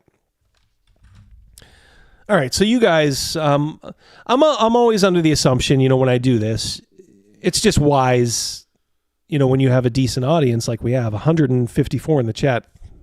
I am blown away, guys. If you could hit the thumbs up button, get a little reach for this video. You should always assume that people in your audience, there's always new people coming in who don't know what you're talking about. So there should always be a little bit of repetition, at least enough just to, kind of kind of get him going. So I know a lot of you that are on Twitter already know about this, but we're not going to go through the whole article, but I did clip the pertinent pieces of this article so we can have a record for this. So people can say, hey, here's what Twatgate was. This is Twatgate. And I will give you, of course, my measured opinion on everything. So a couple days ago, I get a tweet tagging me on Twitter from James Desborough, Jebsborough. I can never remember his real name. Grim Jim. We all know Grim Jim, as I said. He said, "Hey, I don't know who else, I need to tag, but I want this article to get some attention." I'm like, what article? And he mentioned something. These are the same people that harassed me and almost got him to, think about committing suicide. Obviously, that would have been a tragedy. Like I said, Jim is I guess he would describe himself as a libertine. But he does, he has some things I don't particularly care for. He was in favor of, a lot of the coof stuff. Which I, obviously just disagree with, but that's okay. I mean, I think from a role-playing point of view, we have a lot of things we agree on, and he is a free speech, pretty much, I think pretty free speech absolutist, maybe. In fact, that's what got him in trouble. In fact, let's watch. He, in 2012, wrote an article on Medium, and it was about grape, if you know what I mean, if you drop the G. Grape in role-playing games. Carefully take a seat, take out a circle of paper and an edible crayon, and get ready to make some notes. Now he deleted the article, and he just linked to this video where he thinks he can explain it better, because he got dragged through the mud for that piece that he wrote on Medium, I think. Daddy will explain. You see, the article isn't so much about rape at all. Not exactly. At the time it was written, a trailer video had come out for the new Lara Croft reimagining, written by Rhianna Pratchett, and there was some controversy over a QuickTime scene in which she appeared to be in moderate sexual peril, as opposed to being at peril of being torn limb from limb, burned, shot, exploded, decapitated, eaten, having her limbs broken, being tortured, falling to her death, being maimed, or otherwise being harmed in any of the regular ways that happen in these games. The article addresses the broader problem of artists being able, and allowed, to explore mature, dark, adult, and difficult themes in their work, without being censored, shamed, or aspersions being cast about their motivations for doing. Okay, so I think that's all we need as far as Grim Jim's background. He wrote an article that said all that, like, hey, you should be able to include this stuff in a game because it would make a great, villainous, backstory or, some sort of background, plot point, whatever, for a role-playing game. Well, you can't do that anymore, and this was like 2012, I think. So he got put through the ringer by a lot of the people that are referred to in this article. So he asked to boost it, and I said, yeah. I thought this whole thing was interesting. Now, a lot of people have a lot of issues with this article, and we'll kind of go through them. We'll swat them, as we see them. So this is Dr. Cleo Bell Weissman. That is the author. Doctor. The worst people you have never met, or what I learned during a 4-year academic study of online harassment in the D&D community. All right. So, I got to get a little closer here. These tired eyes and all that. You're going to hear people with careers and reputations in their industry, including people who did not ask to be anonymized, basically admit on tape that they harassed people for years and admit that they did it for no real reason. It's a pretty good grab, right from the start. I'm a psychotherapist and social research scientist who's worked in maximum prisons, violent offenders, interviewed studies, you know. She goes on to list, you know, she has a history of, you know, working with, you know, bad people. And right now I'm studying D&D drama. What's telling me about people frightens me more than any of that other work has. So what does that say to you boys right away? I'm taking her at her word here, by the way. She's studying Dungeons and Dragons drama. Yeah, and it says enough right there, doesn't it? And it's worse than the stuff she's seen in maximum security prisons with violent offenders. I'm not a professional like her. When I sat in jail, I was afraid, but never around the table. Let's just hope none of these prison libraries have any players' handbooks in them, because things could get really ugly. In there. Paper cuts. Okay, so right off the bat, and I think this is something that RPG Pundit and other people too, quite frankly, they immediately sensed something with this article. And they said, she's an academic. She's a doctor. She's a psychiatrist. This does not read as an academic article. And I think that a lot of people in that area, in that strata, immediately just kind of, I don't want to say dismissed, but really looked down on it. Now, if you guys can't tell, I'm not an intellectual. I'm not an academic. So I never looked at it like that. I said, oh, well, this is just a doctor writing an article on Medium, which is just a blog site. I mean, she didn't publish it as a paper, so I'm not sure why they thought that this was supposed to be an academic article, or a paper, as they would say. She never does make any implication that she's doing this, as like a professional. This is just her, other than she did a lot of study and went to a lot of effort, and then essentially just put it out on Medium. But she didn't. Yeah. She certainly did not clarify her and her position between opinion, and her professional, study. Definitely tried to sell the headline as very legitimate and serious. Yeah. Oh, and trust me, guys, I have no love for this woman. She is not on our side. Is this the twat and Twatgate? I don't. She could be one of them. Actually, she could be drawn into them. But yeah, I think there are plenty of twats in this article. All right, so she sat on the phone with trolls, harassers, and their victims for hours, listened to weeping confessions, and sometimes traveled thousands of miles to see them in person. That's what I mean. Like, she spent money and time doing this, and then just kind of released it as a blog post, and then took it down 24 hours later because she's dealing with these people. To continue, and to be frank, after 4 years of research and over 60 hours of interviews with people who attack fellow creators and fans over D&D and its cousins, it was all still so hard to grasp in any kind of holistic way or explain to friends and colleagues what I was seeing. I needed to write something just to organize my thoughts. Well, you did write it. So let me play for you one thing. She released in the original article, and thankfully some people clipped it and put it on YouTube, because now, even though the article itself is archived in the Internet Archive, the audio links don't work with, on the article. She had them embedded in. So now you have to kind of do it separately through YouTube.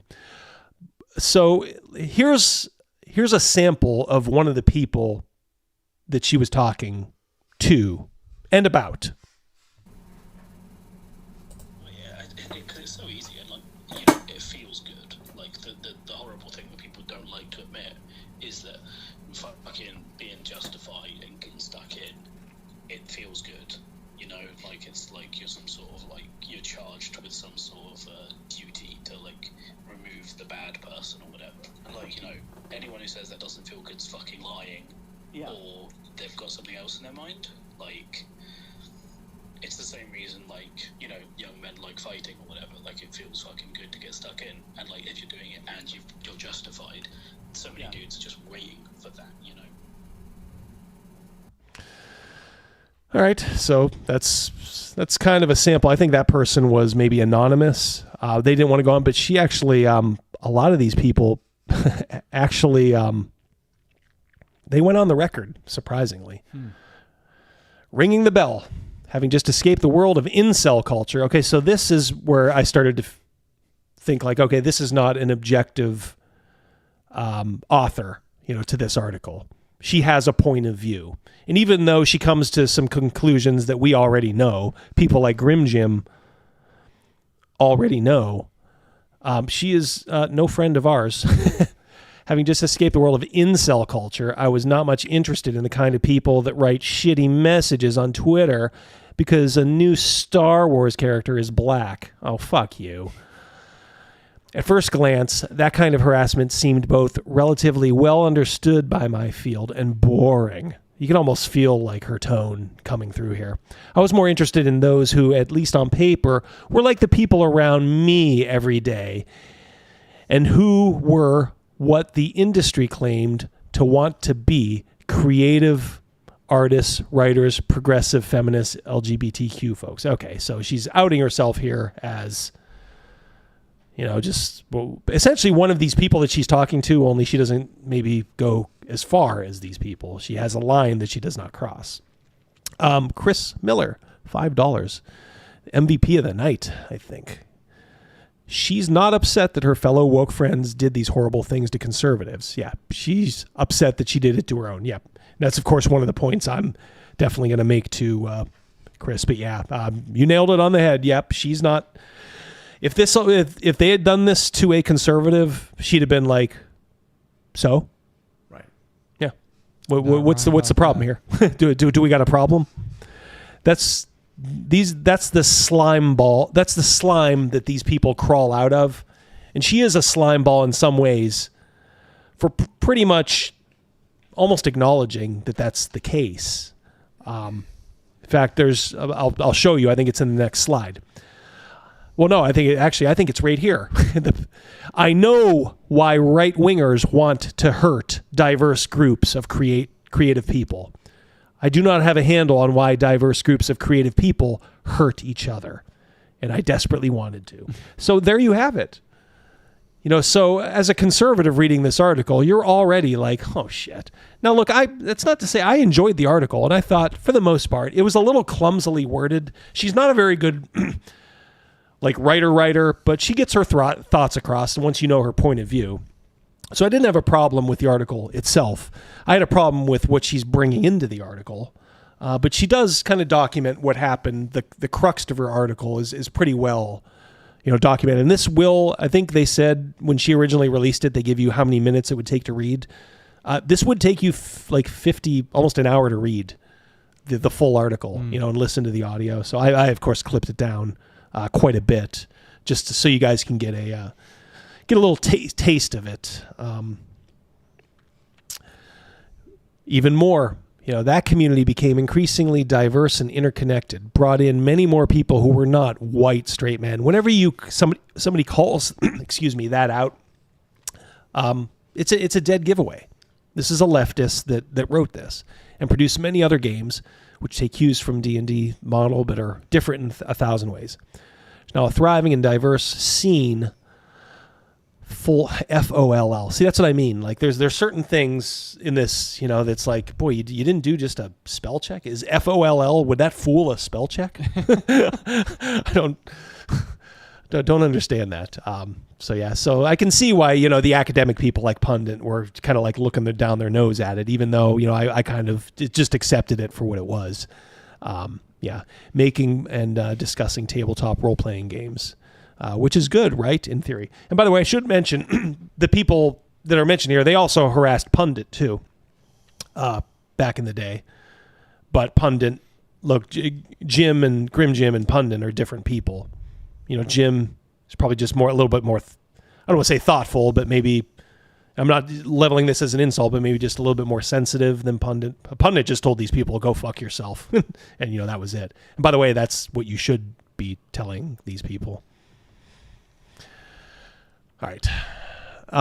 So we heard this audio. That's what I played, just this anonymous person just telling you, like, yeah, it feels good to do this kind of stuff, to harass people, even their own. I mean, it feels extra good, I think, for them to harass conservatives. Trying to get it any way they can get it, though.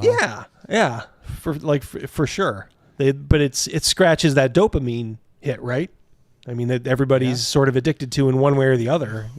Probably yours and truly Definitely included. truth to that. Yeah, sure. But it's like I would like to think. Look, some people could take my content as, well, you're kind of mean too. I get that. But I also don't want people to ever lose, like, their living. I don't ever want people to get, like, harassed in real life. I may make fun of things and games and people, but I would never cross that line. As Jake Giddy's said, that's where I draw the line. Another RPG professional with a history of harassment, Fiona Maeve Geist. All right, so whenever you see a name like that, you can assume certain things about them. Purple hair. Well, purple hair, yes, but something even bigger that's quite quite big now, and I think it's true of this one too. I think this is a trans, like, male to female trans person. Yeah, a little bit too shitty fantasy novel of a name. Yeah. Whenever you see names like that, immediately just kind of assume, like, oh, they're probably trans. Yeah. Yeah, exactly. Yeah, pretty sure Fiona's a dude. Yeah. Yep. And what kind of got me here, I kind of did a little digging.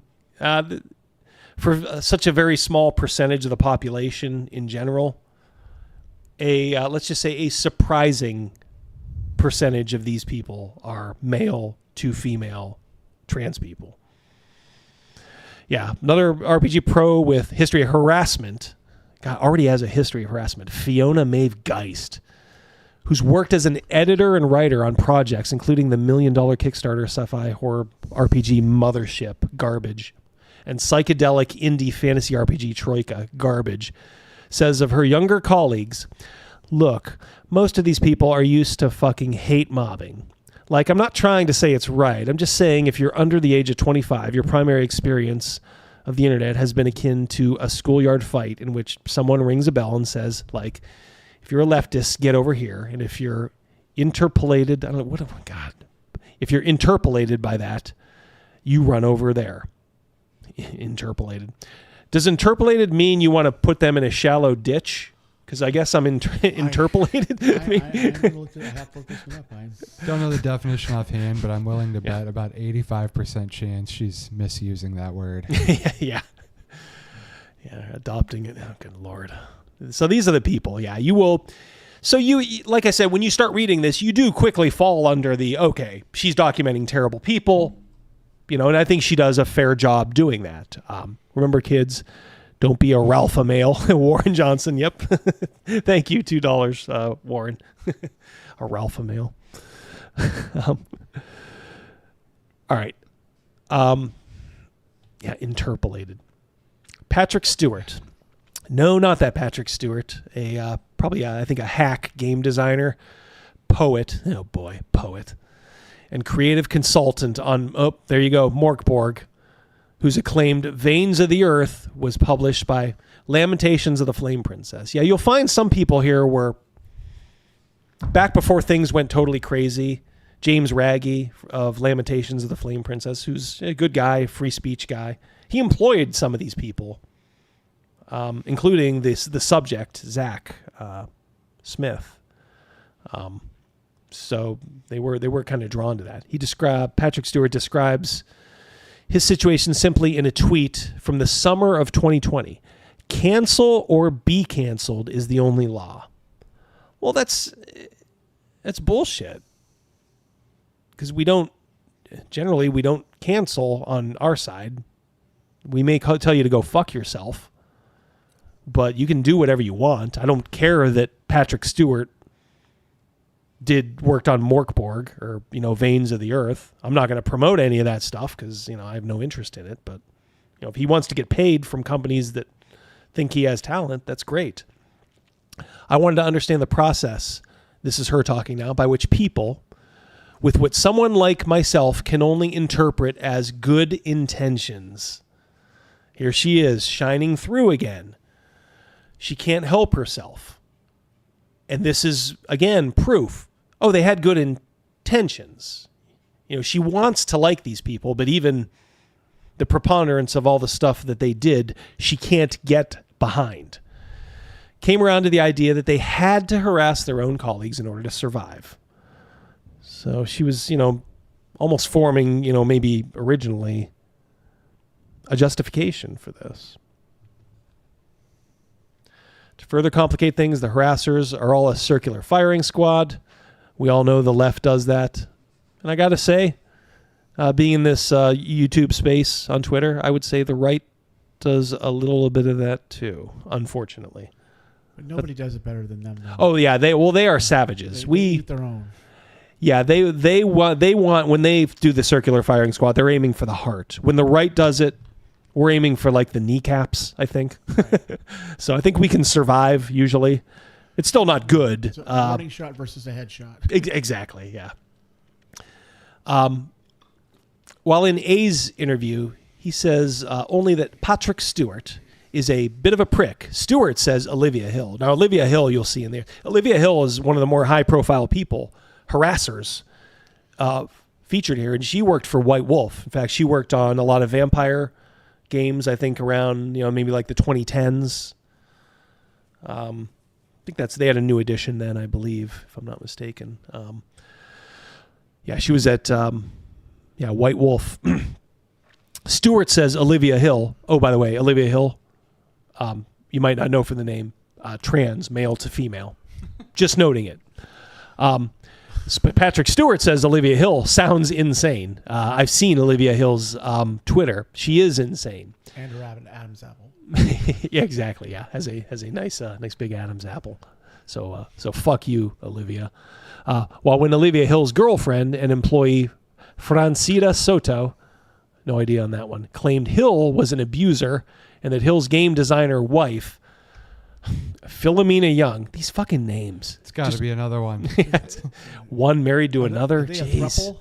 Yeah, a thruple. Philomena Young was an abuser as well.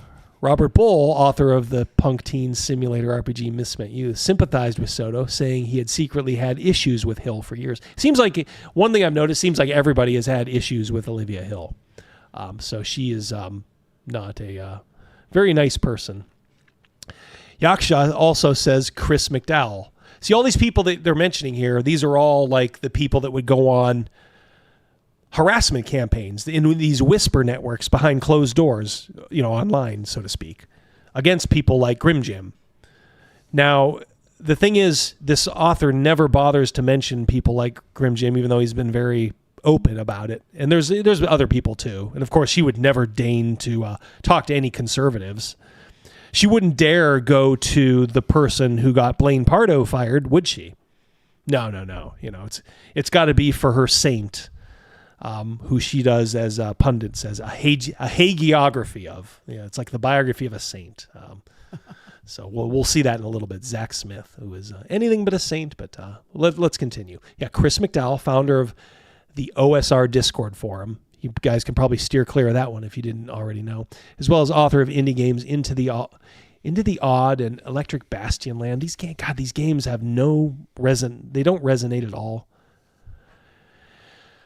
So Yaksha says Chris McDowell, author of those games, is an egotistical jackass, and further says that two of early indie darling P.H. Lee's games, Bliss Stage and Hot Guys Making Out. You guys getting the picture of the timber that we're talking about here? That's a game? Yeah. Well,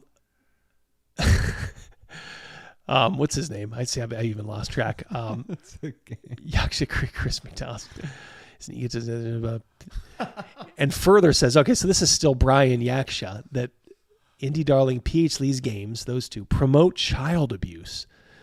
And I think more like child sex abuse. But Ash Kreider, author of Our Traveling Home, none of these games, all these games are just complete garbage. I've never heard of any. Yeah, of this shit. nobody's ever heard of it. These little fucking little pamphlet games you find on a shelf at some dumb, Gen Con dealer. It's the only way you ever find them, where you just get the PDF.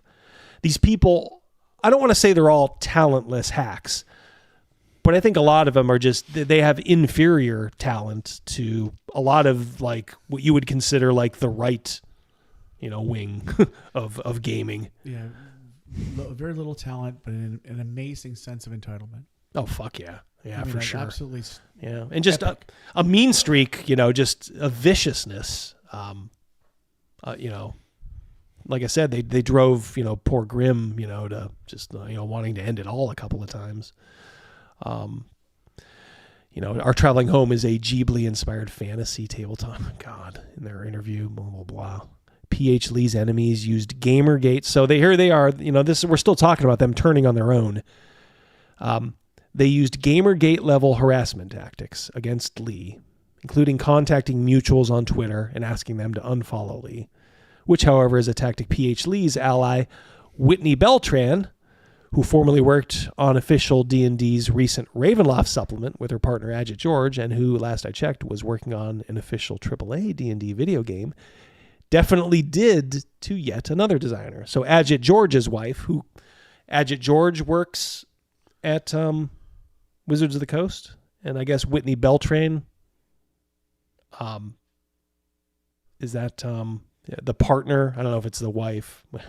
You can't say for sure with these people, but she works at Wizards of the Coast. So Wizards of the Coast is currently employing at least one of these people. So technically they're employing both of them. Well, yeah. Now, to be fair, they never say that Adjit George, engaged in any of this. But look, I mean, you're married to someone. I mean, I don't know. Hey, honey, what are you doing over there? Oh, I'm harassing someone to, suicide. Oh, okay. Yeah. Maybe you should stop. I don't know. All right. So, yeah. Believe it or not, this is the abbreviated, the very abbreviated version. This article took forever to read. The case study. Late into the wee hours, desktop deep in coffee and open tabs, despairing of making this world explicable. See, she does this clumsy wording. Despairing of making this world explicable, I knew one thing. What I needed was a case study. I needed them to admit they harassed someone verifiably and severely, and I needed them to talk about why. I needed someone to say explicitly, we harassed this person, and use those words. I needed someone they would admit to piling onto when the bell rang in the schoolyard. And luckily, there is exactly one guy. And of course, that guy is Zach Smith. Zach Sabbath, as you guys know, pretty talented. I don't like his art, but I will say, he's, talented artist, even though it's not my cup of tea. Very talented RPG writer. A lot of his stuff is good.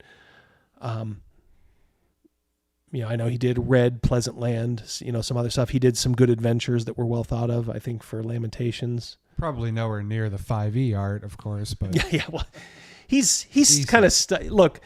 Here's the thing, and I got to be careful because this guy sues everybody. So I can't be sued by saying he's a bit of a degenerate because he's a porn star.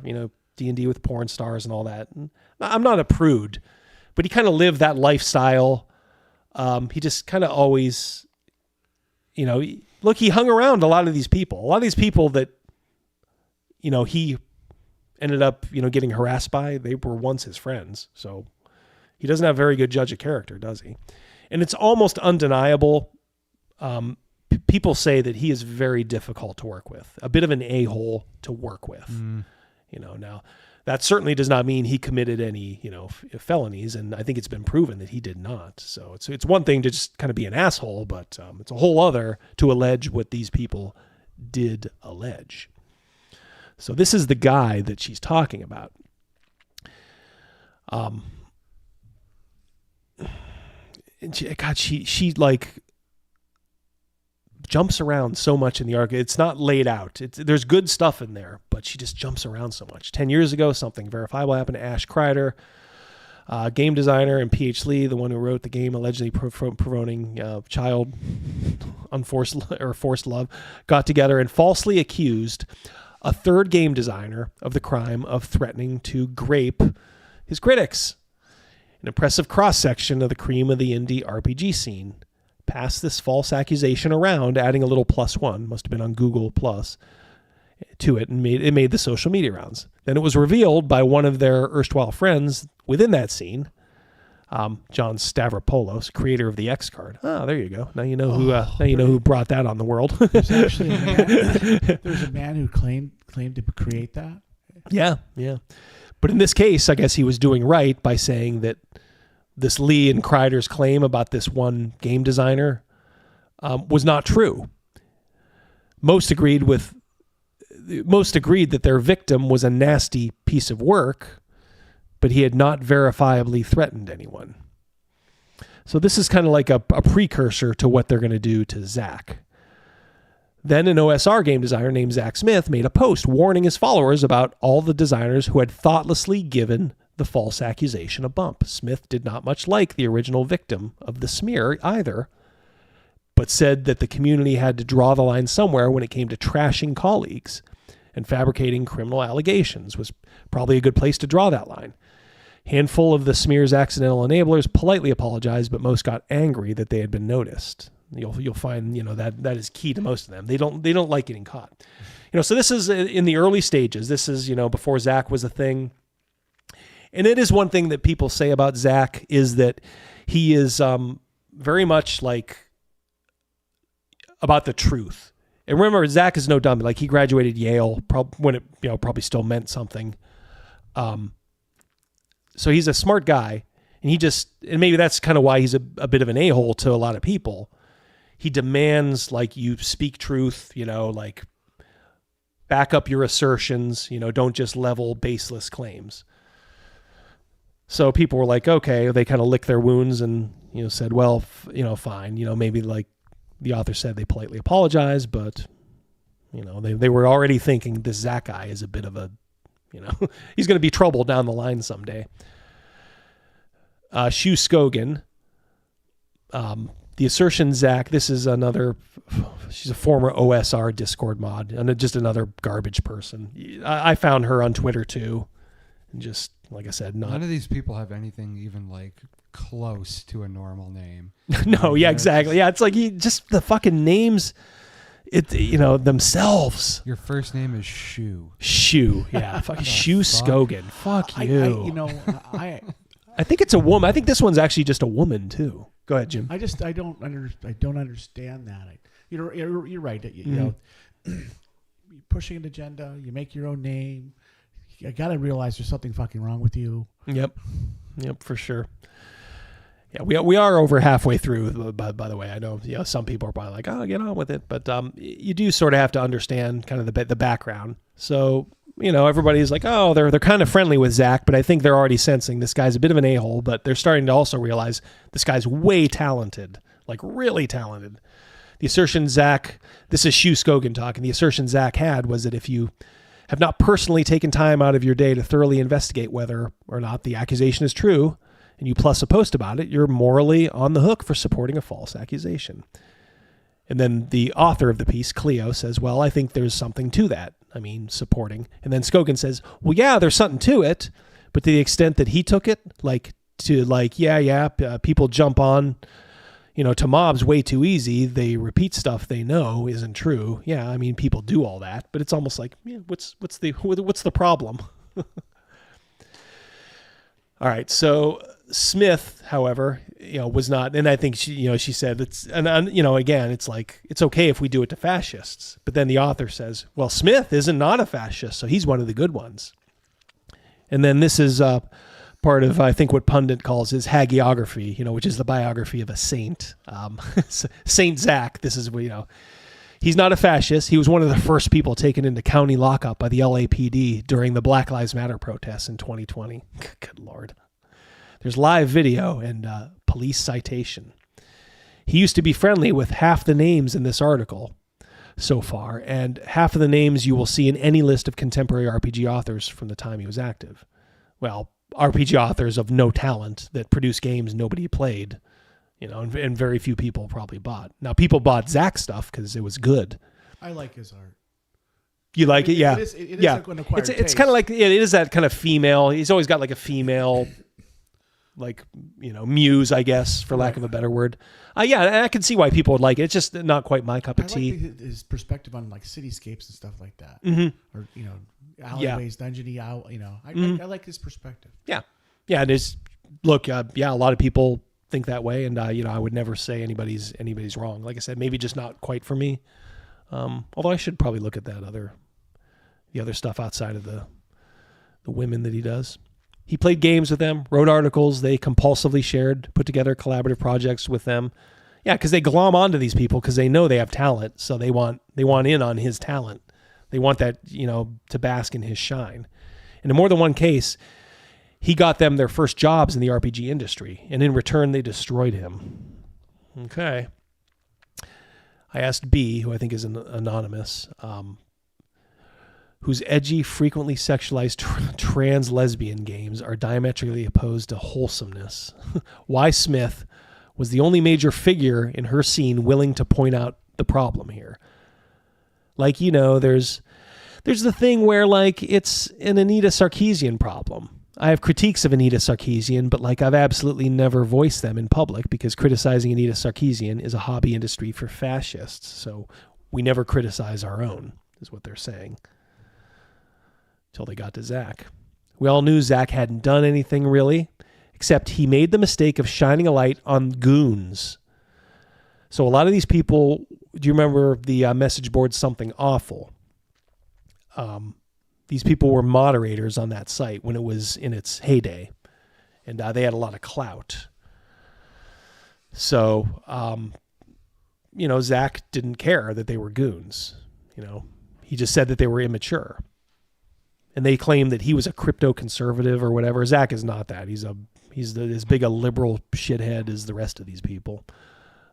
Even now, none of the main posters, Erica Muse, Kai Tave, you know, Professor Cerno, Pixel Scum. These are probably their Something Awful usernames. They're stage names. Stage names, yeah. None of them believed what they said. We were flabbergasted when this stuff that was obviously made up on the board went viral and people who weren't goons started repeating it. Trolling Zach was the most popular thing anyone on Trad Games, that must have been the subforum there, ever did. So they kept going. When they made up the whole Zach and Mike Merle's conspiracy, I thought, oh, surely people won't believe that. But they did. It was wild. They still believe it today. We'll get to that in a second. All right, so she just does a little summation so far. And this kind of proves like how she... You know what this chick reminds me of?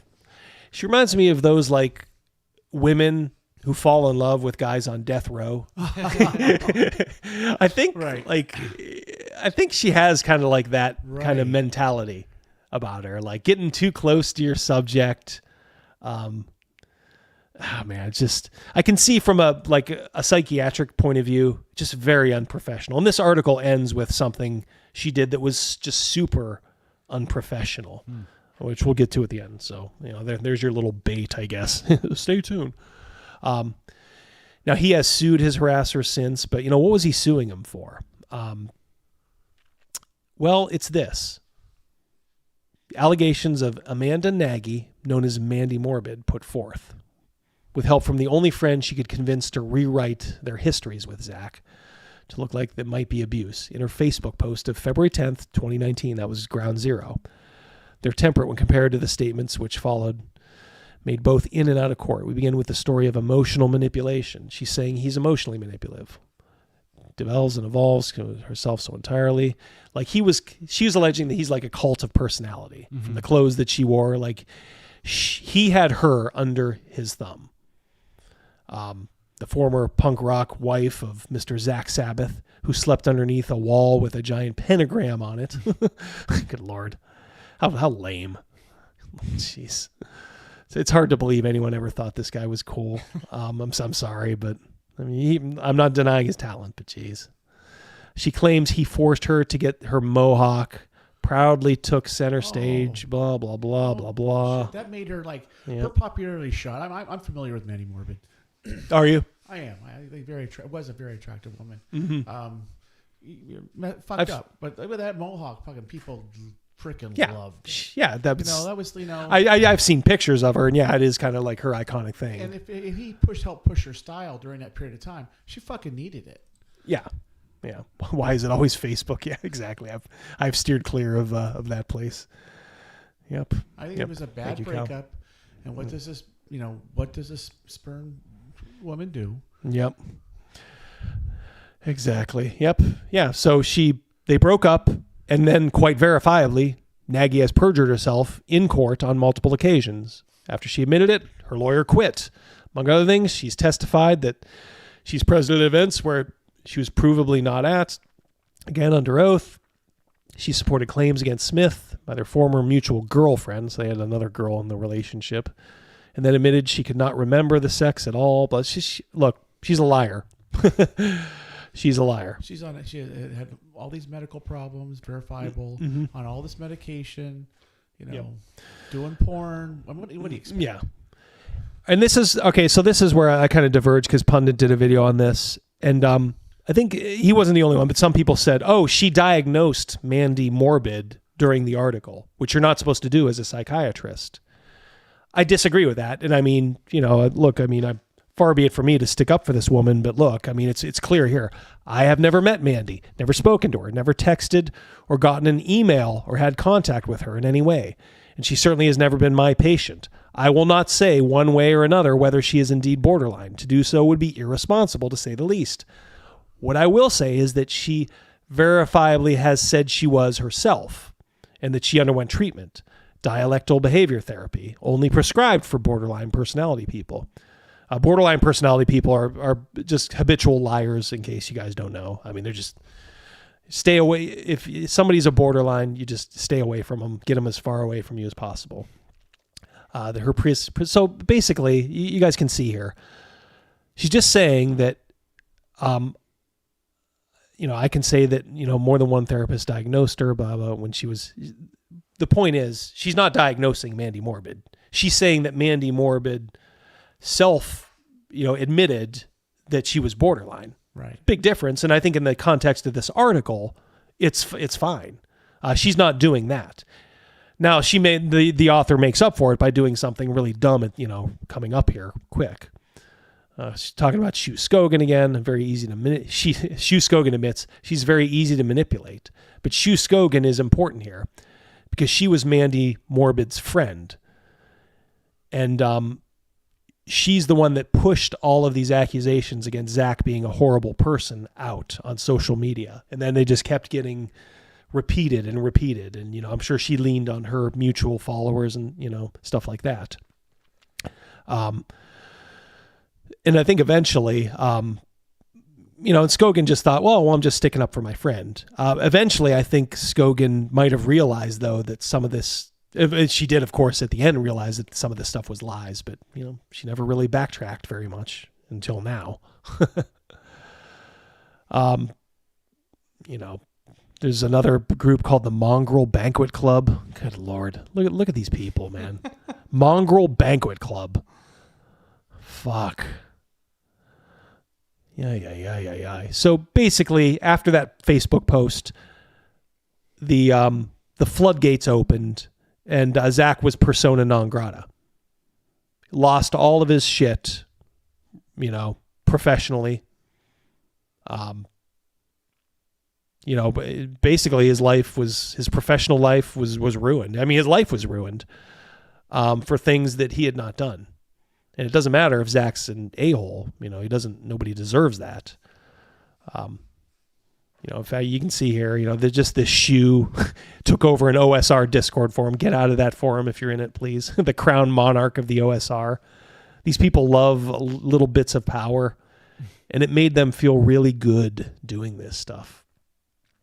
All right, so this is, I think, a key interaction.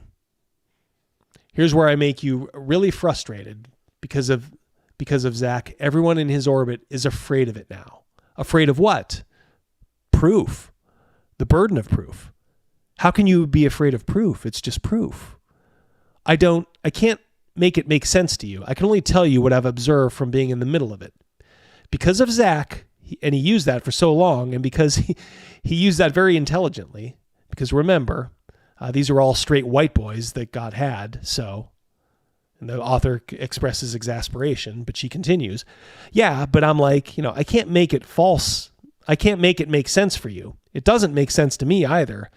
But everybody is just totally, really emotional, fucked up about the demand for proof because Zach said there's no proof. So these people are telling you something that conservatives have known for a while. They will lay groundless charges at you. You're supposed to believe all women. Exactly. That's It's the foundation of the Me Too movement. Exactly. Good point, Zolt. You're supposed to believe it unquestioningly. And if there's proof that it didn't happen, you're not supposed to even do it, even if you're the one who's being, oddly enough, accused. Well, that would be victim shaming. Yeah. Well, it's like they almost want Zach, like, we accused you of this, even though you're not guilty. Don't say that you're not guilty. Yeah. Just take your punishment. Don't worry about the proof. Yeah, don't worry about that proof. Well, fuck that. I mean, and look, it may sound odd and weird, but there's a lot of people on the left who subscribe to that. I mean, there is a show. I don't know what it is. It's like one of those law shows or whatever, police shows that's on right now.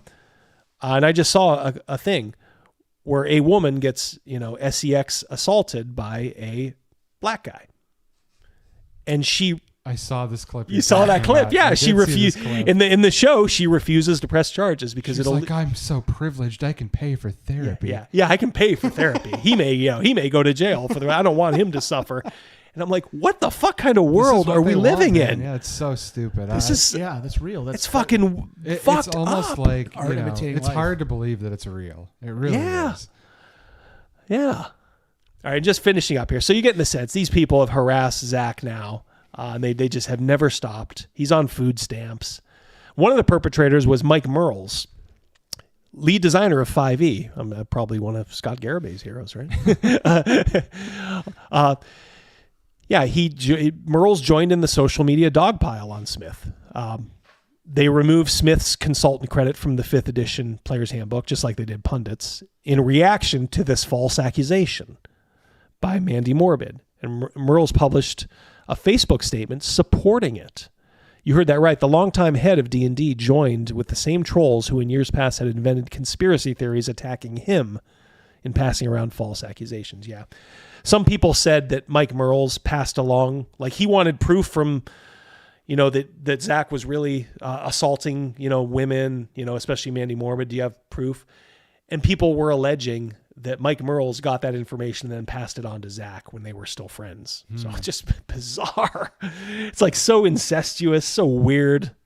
Chris Miller, I feel like I'm on crazy pills. Yeah, it is so fucked up, Chris. Well, I think, the one person that commented said it best, and it might have just been you that said it. It's just like they get that one little taste of power and they're so ravenous, they want to exploit it to the maximum. Yeah. They'll cling to it no matter what. Yep. And if being a victim, or being the friend of a victim and just supporting this stuff gives them that little bit of clout, that little dopamine hit, they'll do it. Yep. You can hear I'm not going to read this, but Peter Adkinson, who kind of people say rescued D&D, when Wizards of the Coast, he used to be the head of it, bought it in 97 or whenever he bought it. He still runs Gen Con. But yeah, he piled on. The point is, like, Zach has sued like a lot of these people. He tried to sue Mike Merles, but they found like Merles' Facebook post was kind of nebulous enough to where it wasn't specifically alleging anything. So that got dismissed. But he has successfully sued like 3 of these people for like all the shit they said. So you better be careful if you're going to allege specific acts to specific people, in their felonies. You better lawyer up, because you're not just calling them an a-hole. You're just, All right, so this is the end here, and this is where I think the author is really unprofessional. Smith allowed me to do a psych eval on him without hesitation. As a psychotherapist, I could tell you he exhibits no symptoms of narcissistic personality disorder. Okay. or any of the other. You're compromised, by the way, as we could all tell. When you read the full article, if you choose to, you'll see she has fallen for this guy. Or any other diagnosis du jour, internet strangers like to pin on him, and all right, that's fine. Though he does show minor signs of the depression and anxiety that you would expect from someone who has almost nothing because he was betrayed by the person he loved and the dozens of people he tried to help. Let me go back to. I know he's behind bars, but I'll love him forever. yeah. And I know he loves me. So that chat is Twatgate. My holy fuck. That is so that article got released and then taken down 24 hours later because I'm sure she got harassed. The author. I don't think she deserved getting harassed, even though her diagnosing Zach Smith and then publishing what his symptoms were is completely unprofessional. Completely. Even if he gave his consent, she should have said, it's just not right. I do have to draw the line there. Mm-hmm.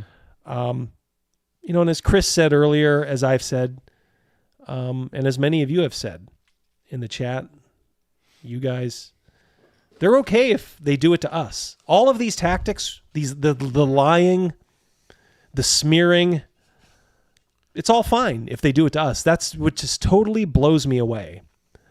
You don't have the high ground when you're on the underbelly of society. Yeah. And I mean, here's the thing that bothered me. I pointed this out on Twitter. How they'd be fine if this was a conservative. And then I immediately get people saying like, oh, come on, you're making things political. Both sides. I'm like, are you fucking crazy?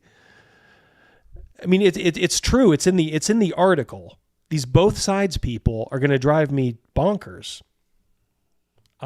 It's not both sides. Name one conservative, anybody on the right-hand side, conservative, libertarian, that side of the aisle, who did any of this harassing. Not one. And they did it because he failed the purity test. Yep. And of course for, personal reasons, clout. As we saw earlier, it's a circular firing squad. But fuck. It's not you're making things political when you respond to an accusation or you note, look at these horrible people doing the things that they've been doing to us, for, a couple of decades now online. Ask Blaine Pardo what the trans lunatic did for him, got him fired from Catalyst Games. It's amazing what they did to him. Yeah. Oh, but if you bring it up, I guarantee you, I'll get 5 fucking retards on Twitter going, why are you going to make things so political? Right. Why are you going to do that? You fucking ostrich. Get your head out of the sand. These people are going to be there whether you like it or not. And the sooner you can just tell these people, fuck off, go fuck yourself, the better. I mean, we've all learned it, but it's obviously the people on the left don't want to do that because they agree with them. But these people in the center that I just want to go along to get I want to play my little elf game. Okay. Do you see what they've done to the flagship elf game in the last 6 or 7 years? Do you like where that's going? Because if you just want to stick your head in the sand and just pretend it's not happening, that's fine. That bothers me too. I got to be honest. I think there's a time and a place for a sort of confrontational attitude. Yeah. And it's kind of one of those things like my parents used to tell me, you don't go out picking a fight, but if someone's going to start a fight, then you end it. Yeah. And these people are endlessly starting fights. Yes. And we're supposed to just get punched in the face and be like, I'm just going to ignore that. And if we punch back, it's like, I don't want to sink to their level. You shouldn't sink to their level. How dare Fuck they? you. How dare they? Yeah. I had the right to say that in his face with my can of mace. Yeah. Which is just crazy, So I'm almost, look, the left they are the enemy to me, and they will always be. That's why I tire of when we do infighting on this side. It really does bum me out, but, you know, adults are adults, you know, so whatever. But holy shit, these are the people I want to point our figurative, you know, GUN at and just, you know, go at them and just, yeah, let's tell them to fuck off. Let's make fun of them. Let's laugh at their goofy shit. Let's call them out every time they do something wrong. And it's like, oh man, your channel's becoming like real political. Journeys Through the Radiant Citadel wasn't political. They're detailing a fucking Marxist state, you know, right off the bat. Not to mention, like, have you walked outside in Western society lately? They infuse everything humanly possible with their political ideology. Yeah. Any chance they can shoehorn that shit in anywhere they can get it, you can bet your ass it's going in. Yeah. And they make it seem like, well, you just want to replace it with your own. Did I ever fucking say that? I don't want video or, you know, role-playing games or video games for that matter to be explicitly, you know, have an agenda. You know, they can be political because it could be part of a story, you know, left, right, you know, that's fine. But it better serve like a story. It better not have a message behind it. It's like comic books, the death of comic books. You know, a good comic book has a fantastic story. You can have shitty art, but a good story, people will buy that comic book. But we don't have that anymore because they fucked that up. See, the thing with me, it's what Jim just said. I don't even give a shit if you want to make that kind of content. You want to make your crappy left-wing political content, go for it. The problem is they know that shit sucks. So they have to take established, well-loved intellectual properties and shoehorn their garbage into that so that destroy it. Yeah, exactly. Because they know no one's going to pay any fucking attention. Yeah, exactly. It's well said. Yeah, for sure. You saw proof of that. Chat, did you recognize any of those shitty indie games that that I was that were brought up in that article by those the harassment gang? Guys making out. That's hot guys making out, or I definitely did not play that at Gen Con. Yeah, or the game where I guess you apparently I don't even want to say the word, but I mean it's just they're so disgusting. They're such awful people, and they're just for the most part they're just hacks. Mm-hmm. I mean, some of them may have a little bit of talent, but even that talent is misspent.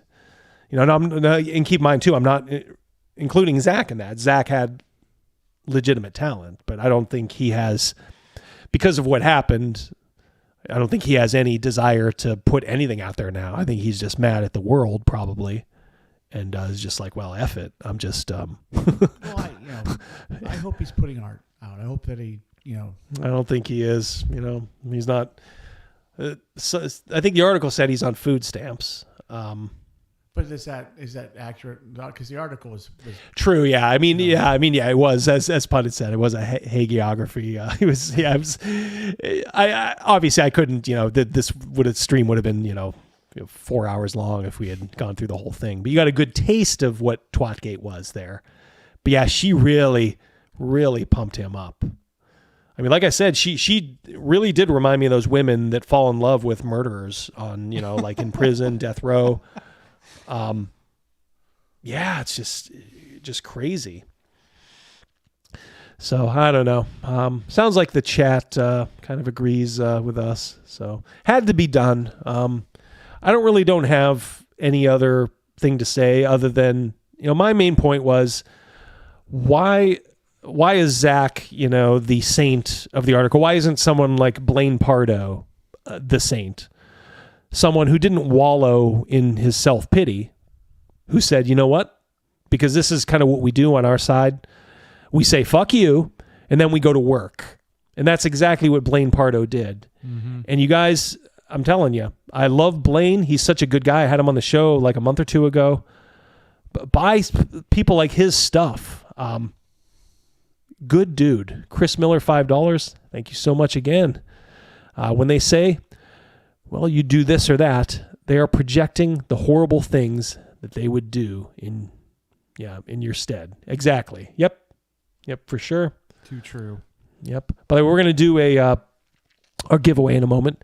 Do you remember when it was about might and magic, high adventure, slaying dragons, finding untold riches? Pepperidge Farm remembers. Patrick Demo. Yes, indeed. Bet you guys didn't know Crazy Mouse used to run a Pepperidge Farm distributor locally when he was about 18 years old. You know, I'll have to get into that someday. That doesn't surprise me that he grabbed the ball and ran with that under those circumstances. Yeah, that's where he got his go-getter. That's where the go-getter attitude was probably born. He's a hard-working person. I've always admired his work ethic. Okay. Do you guys see that? I have two of these. Speaking of Chris Miller, we're on the little screen. We are going to give these away. So let me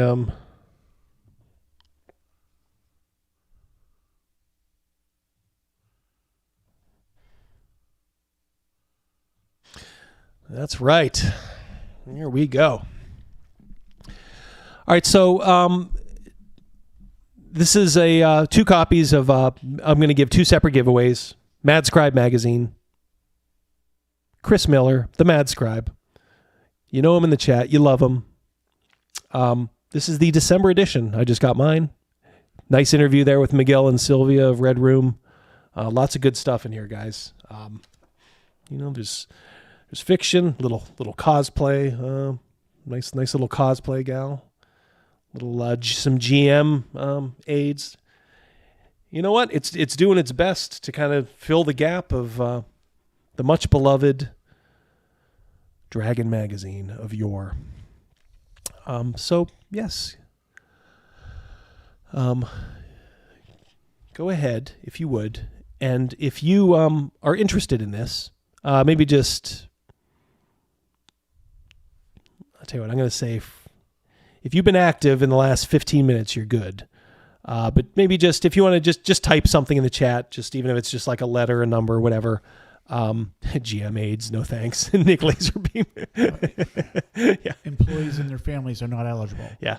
So I'll give you guys who maybe want to win this, but haven't been active. So go ahead, just type something in the chat if you want this, and I will send it to you, even if it's overseas. And speaking of Blaine Pardo, there's an interview with the great Blaine Pardo in here. So. Like I said, I'll give you a moment. In Josh Butler, good. Pick me, Overkill Joe. Dice Anarchy, 0 -0. Yep. Give him a minute. Now, knowing my luck, boys, because I've done these giveaways before, as I think I said before, there's probably one person here who lives in like sub-Saharan Africa, right. In the shadows of Mount Kilimanjaro. Oh, hey, I won! So I guarantee you guys, I will pay the freight to get it there if that's what you want. Although, actually, you know what I was thinking, because this is Mad Scribe. If you're okay with, I think, a PDF edition, is this PDF, Chris? Can you get a PDF of this? I was going to say I would just give you a gift certificate to drive-through where you could do that. Could do that as well if the physical magazine doesn't mean that much to you. But I will ship it to you either way too, because that's the kind of guy I am. I love my chat. I love what you guys, the way you guys come out, support the channel.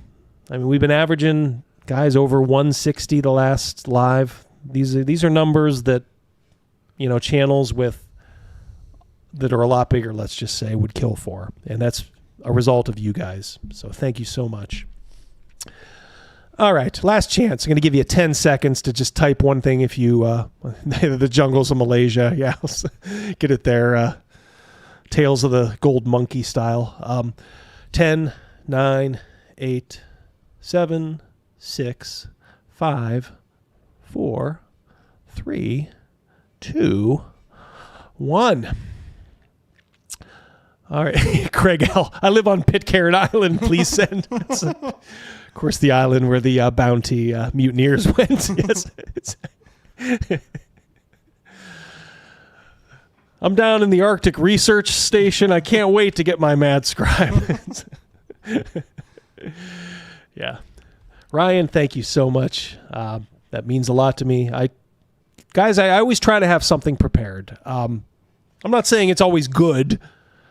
But I always try to at least keep you informed, do something, or at least you get a little interplay with me and my boys here. So okay, I'm going to do the first. Oh, look at this crazy mouse in the chat. Let's see if Mouse.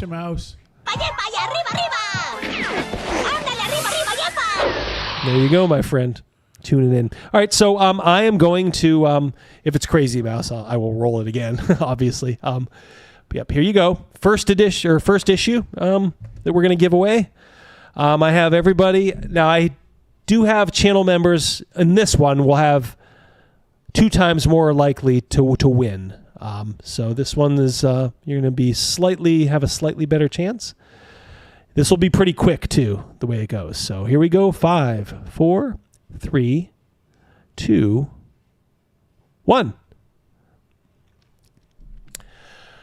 The winner is Frank Avila.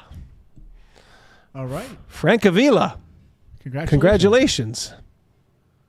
Yep. Look at Nightbot there. Nightbot is kind now. He doesn't do anything anything bad. Yep. Cal senses a competitor. Frank Avila. If you could, I'm going to put my email in the chat here. Oops. My work email, channel email. Frank, if you could, whoops, I grab that super chat here. Momentito. Brian James, $2, thank you. Is that a dude in the top picture with a jean shirt? No, that is the author. I probably should get rid of those. That was the author, Brian, of that article. Yeah, I think it is a woman. So let's not be too unkind. Thank you so much though for the $2 super chat. All right, so Frank Avila, has Frank shown his face? Frank, let me know where I have to send this. You can send me to that email address. Just send me your address, and I will be happy to send this to you. If you're, like I said, if you live in Timbuktu and you'd prefer just a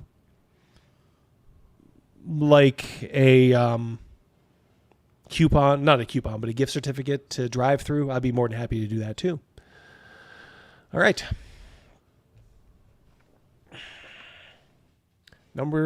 Second one.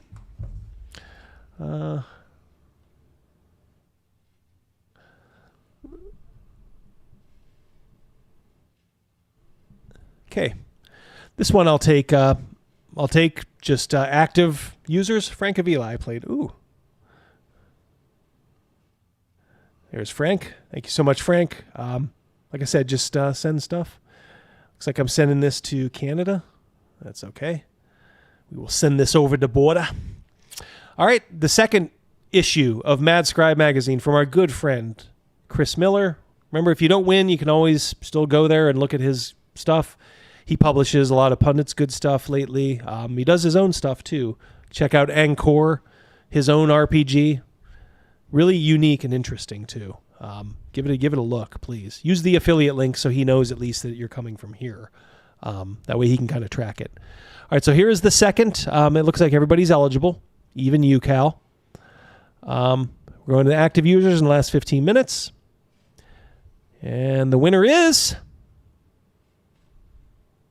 Patty. Right. Oh, well, shiver me timbers. It's Patty Parlor. Aaron go brah. Well, Patty, you know how to get a hold of me, I know. If you would like this Mad Scribe, you just send me your address, sir. I will be happy to send this on to you. Very good. All right. All right, so I was going to do one last thing. Now, do you have to bolt over there, Zolt? No, I'm not in a rush to go anywhere. All right, so we'll do a little... we're going to do one more thing. It's our old friend Simpclops, a.k.a. Indestructoboy. Cal can have it. Oh, my lord. Pal say, I think Patty wants it. I would love that, man. Scribe. So Patty, yeah, if you would like it, go ahead and just send me your address if you would. Glad you won, my friend. Patty and I are working together on a secret project with a lot of other great YouTubers. Oh my Lord. This guy, I'm telling you, he sneaks in at the end. Is this the real Howard Hughes? I'm starting to wonder, did he ever die? I heard a rumor, but I'm not believing it now. Howard, how long are your fingernails currently? How many jars of pee in your bedroom? How many jars of pee do you have on your shelf, sir? He must just just listen quietly and like the cut of our jib. I'm overwhelmed by what you do this. It seems like every super chat, and we are so thankful. Thank you so much. $40. That is worth an Arriba. If you're good at something, never do it for free. That's right. That's right, Joker. Thank you so much. He says, thanks for your time, gentlemen. Cheers. Well, thank you for your money, Howard. Thank you. Thank you for inventing the Spruce Goose, too. It's a great plane. Yeah, exactly. Thank you very much, Howard. You don't have to do this, but thank you for supporting the channel, the show. Thank you. Very generous. Quite generous.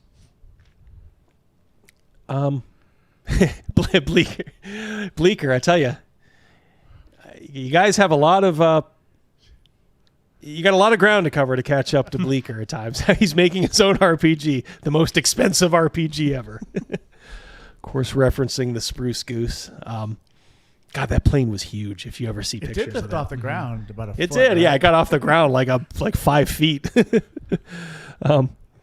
All right, so here's Simclops talking about the OSR. I like that Simclops. Yeah, Simclops. Not mine, but I figured at first I was playing nice with him. I don't care about him because he's a piece of shit. And I hope you're listening, Indestructoboy, because you are. So as far as the OSR goes, the definition has been pretty loose, and it really depends. So this is the night for videos that are dark videos. Yeah, now look, he was doing a video on Shadow Dark. This is part of his Shadow Dark video. And I think he way underestimated how dark he was. But good Lord, I assume you edit your own videos, simp. You couldn't tell it was this he only dark? Has one eye. Yeah. All right, here we go. He's probably colorblind too. Yeah, look, I got sunglasses on. I can't see shit in this. On who you ask. To illustrate this point, I called in a favor, or 12, from various CTRPG personalities with all kinds of varying experience and perspectives with the OSR. So, you're talking about the OSR. You're going to reach out to maybe some of the Troll Lord guys? They were, one of the originators. Like Castles and Crusades is one of the original, even though some people don't consider it OSR. A lot of people do. Mm-hmm. They know what OSR is. RPG Pundit does.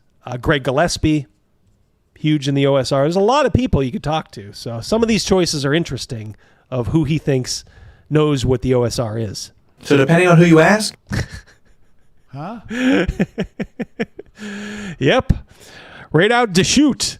Bob the World Builder is going to tell you what the OSR is. The OSR is the old school revival, but I really think that term, the revival part, is just either playing basic D&D or OD&D or advanced D&D, or republishing those rules almost word for word, but oftentimes like cleaner and with better layout is what people will say. The old school Renaissance is what I really think of when I hear and see people talking about the OSR. This Renaissance is truly a reimagining and rebirth of principles from those games. Generally speaking, the game is your own. Make it your own. Interpret these rules however you want to. And that's why so many OSR games are so minimal as well. They can be really short, really cleanly written, and really easy to read for that reason. But where that is kind of an absence of rules, the tangible element of the rules that is there and common, besides just being weak at level 1, is the fact that player characters are often reliant.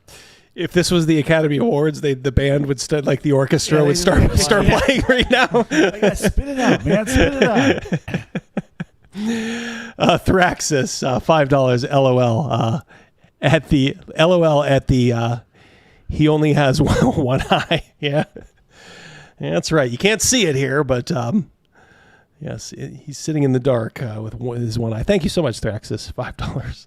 Heavily Bring it home, Bob. on the equipment that they bring with them. That can mean magic items, but it's often mundane equipment, and it is a contrast to modern versions of Dungeons and Dragons and other role-playing games where you're really just a superhero. I actually had to look up what OSR even means. So he reached out to this woman right here who just had to look it up. Well, I don't blame him for reaching out, but you put this in your final video. You couldn't have just said, "Oh, I also talked to Hannah, but she was not real knowledgeable on the OSR." So it's like, you got plenty of people out there that you could reach out to, Cyclops. The OSR is old school revival or old school renaissance, and from what I saw, it basically means adhering to the earlier form of the game. That meant characters were possibly less powerful, situations were more dangerous, it was more likely that a player dies. There were fewer mechanics for decision making, it was more on the DM to decide what could be done or not. I gotta say, she did better than Bob as far as describing what OSR is. An interesting conversation with a friend of mine where I labeled something OSR and they said, "Is that OSR?" And I said, "What is OSR?" And we both kind of shrugged our shoulders. Originally, I think the OSR was all of the funny little house rules that people had in the 70s and 80s playing D&D. So if you were in southern United States and you went up to California and you played D&D there, all of a sudden they're like, well, we handle death like this, or we handle loot like this. And it was a way to kind of, not unify, but like codify all of that through blogs so that people could be like, oh, that's an interesting way of playing. This is a perfect example of somebody talking about something they know nothing about. Again, it reminds me of Steve Carell trying to describe what grabbing a woman's breast is like, and he's describing it as like a bag of sand or something. It's like that is not what the old school is, Jorfdan. People were telling me, because he popped up in like a video I did, and I'm like, I just kind of dismissed him. Not like I was had anything against him. I'm like, I'm like, who is this Jorfdan? They're like, oh, this guy's pretty good. All right. Some of you people got a lot to answer for. $5, Thraxis. Thank you so much. I prefer old school rebellion as the OSR name. Yeah, that's what it comes down to. We're gonna go into outright rebellion pretty soon, sir. So I like that old school rebellion, because it's coming to that, because we are going to have to distinguish ourselves from these tourists. Old friend A. Warren Johnson, hashtag sleep with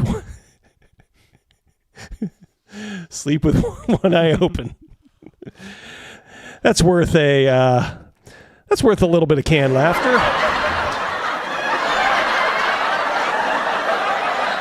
Very good job, Warren. All right, so Jorfdan. Sorry. An old school way. OSR stands for Old School Renaissance or Old School Revival. They are a genre of games based on older versions of Dungeons and Dragons, particularly the Maldvay Cook Basic Expert set from 1980. This is the version I learned to play with, and the movement began in the early 2000s with the birth of the OGL, which allowed publishers to rewrite older versions of the game. And these games are simpler and much faster. Character creation takes about 5 minutes. You don't have all the multi-classing. Characters die at 0 hit points, so they're much more lethal and less forgiving. And monster stat blocks are a lot simpler, making encounters easier and faster to run. A battle that takes an hour in 5e or Pathfinder might take only 20 minutes in an old school game, allowing you to play more game in less time. And the scenarios, and if you want a good one, you should check out Halls of the Blood King by my friend Diogo Nogueira. They tend to be more open-ended and sandboxy as opposed to the more linear adventure paths you see today. I should have just started with him and ended with him, because obviously that's the best you're going to get. Look, he may sound like Andy Rooney, but you ever notice? He knows what he's talking about for sure. Yeah, the guy's legit, as somebody said in the chat. Yeah, I don't want to say I don't have any issues with Prof Dungeon Master, but he is legit for sure. I don't know who does anybody know who this guy is? Never heard of him. No. Key Sensei Suplex. I actually have no idea what OSR is, and in fact, I only have ever heard of it when I was asked this question. Don't hate me. OSR game. I like it. Brother's honest. Yeah. he didn't even try to like. Not like the one guy who just made shit up. Exactly. Yeah. Boy, you guys who were telling me that Jorf Dan is real, I want some. I want some. See me after class. Because that was ridiculous. Games are games that try to get as close as possible to the feel. I like that accent. It does something to me.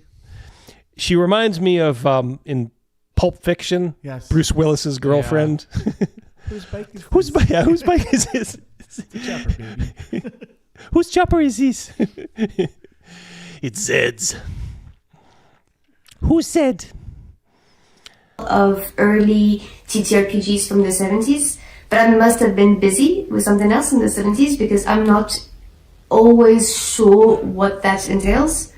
So for example, the first 2 OSR games I played are so different from each other, but if there is similarities, it is that they are very quick-paced and very lethal. From my understanding of the solid OSR, is that it's a style of tabletop game that aims to bring back the feeling of dungeon crawling adventuring that kicked off the tabletop scene in the first place, but with modern sensibilities. While many fantasy games aim to make players feel like big damn heroes saving the world, the OSR instead gets back to the nitty-gritty survivalist fantasy from tabletop games of the past. OSR is old school, and then something that starts with R. We had Ben Milton.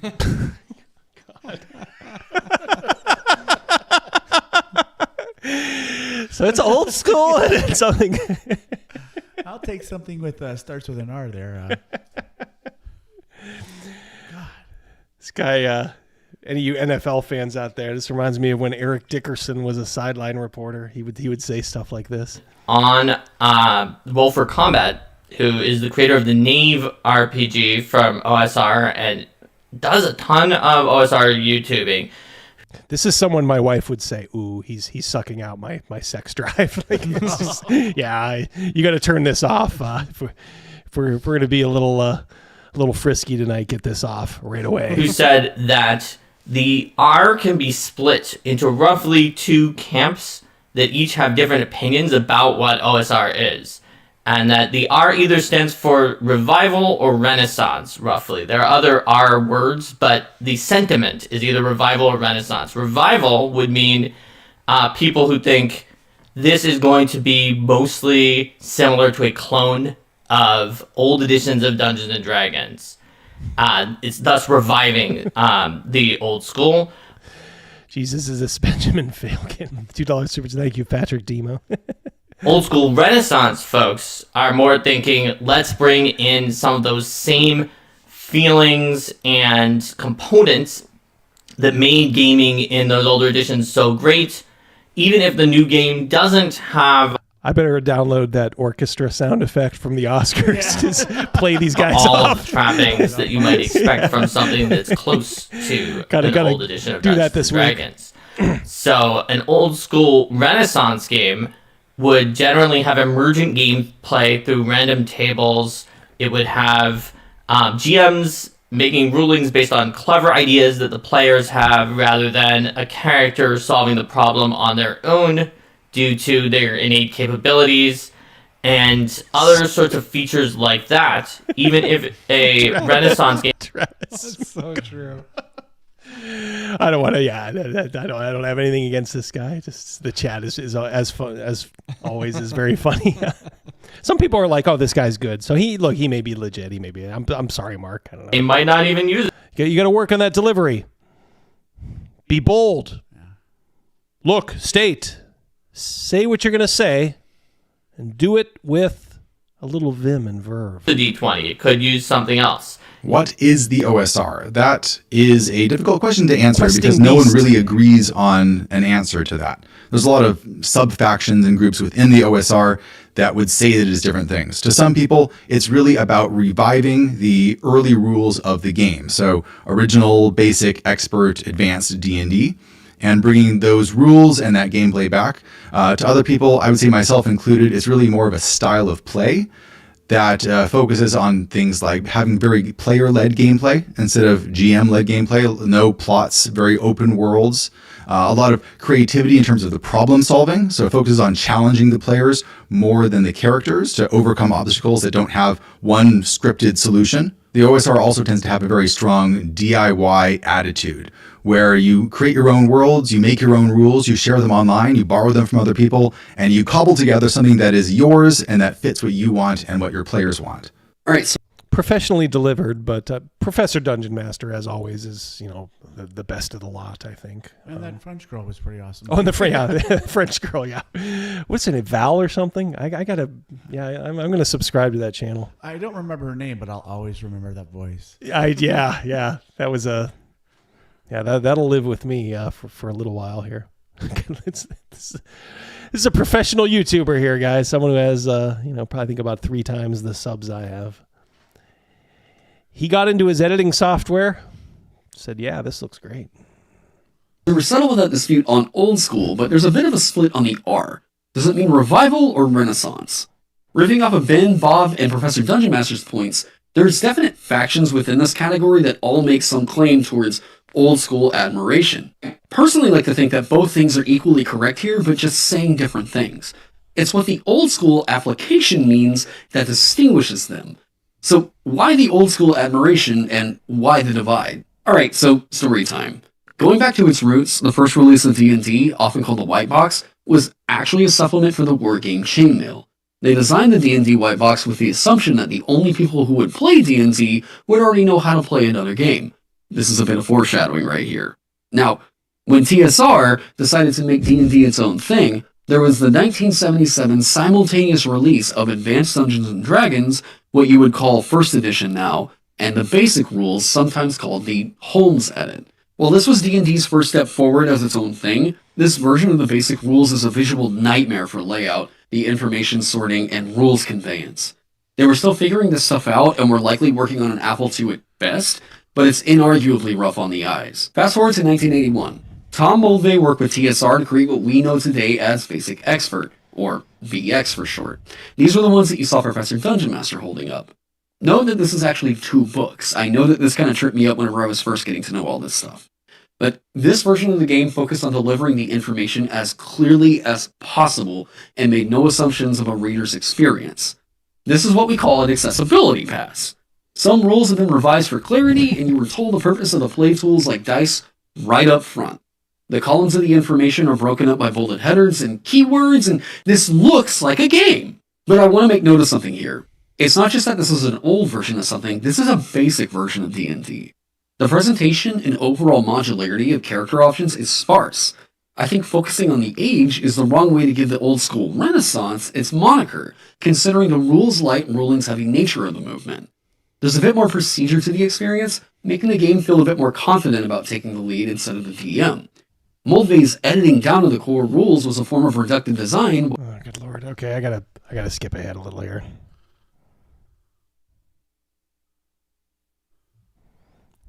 But I want to note that this isn't like just indie TTRPGs, because I wouldn't consider something like Spencer Campbell's Rune or Greg Leatherman's Glitter Hearts OSR games. They deviate from the basic expert resolution mechanics a little bit too much, because once He's going to bore us to death. Glitter Hearts. Yeah. any movement that doesn't have a strictly defined code or established figurehead, the OSR has had people with an agenda attempt to claim authority over it. Oh, this is here you get. He's going to come after the Nazis in the midst. Essentially been relegated to the nostalgia-aligned side of the OSR, but it only really exists in the fringe.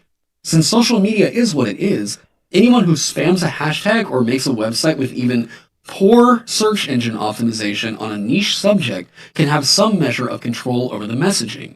When we leave newbie enlightenment up to a Google search dart throw, they're going to get hundreds of interpretations, and potentially walk away having formed a bias for the unfair disparagement it gets as a haven for bigotry. To illustrate this point, I asked those same TTRPG creators, what do you think the majority of the TTRPG fandom's opinion is of the OSR? What do I think the TTRPG fandom's opinion of the OSR is?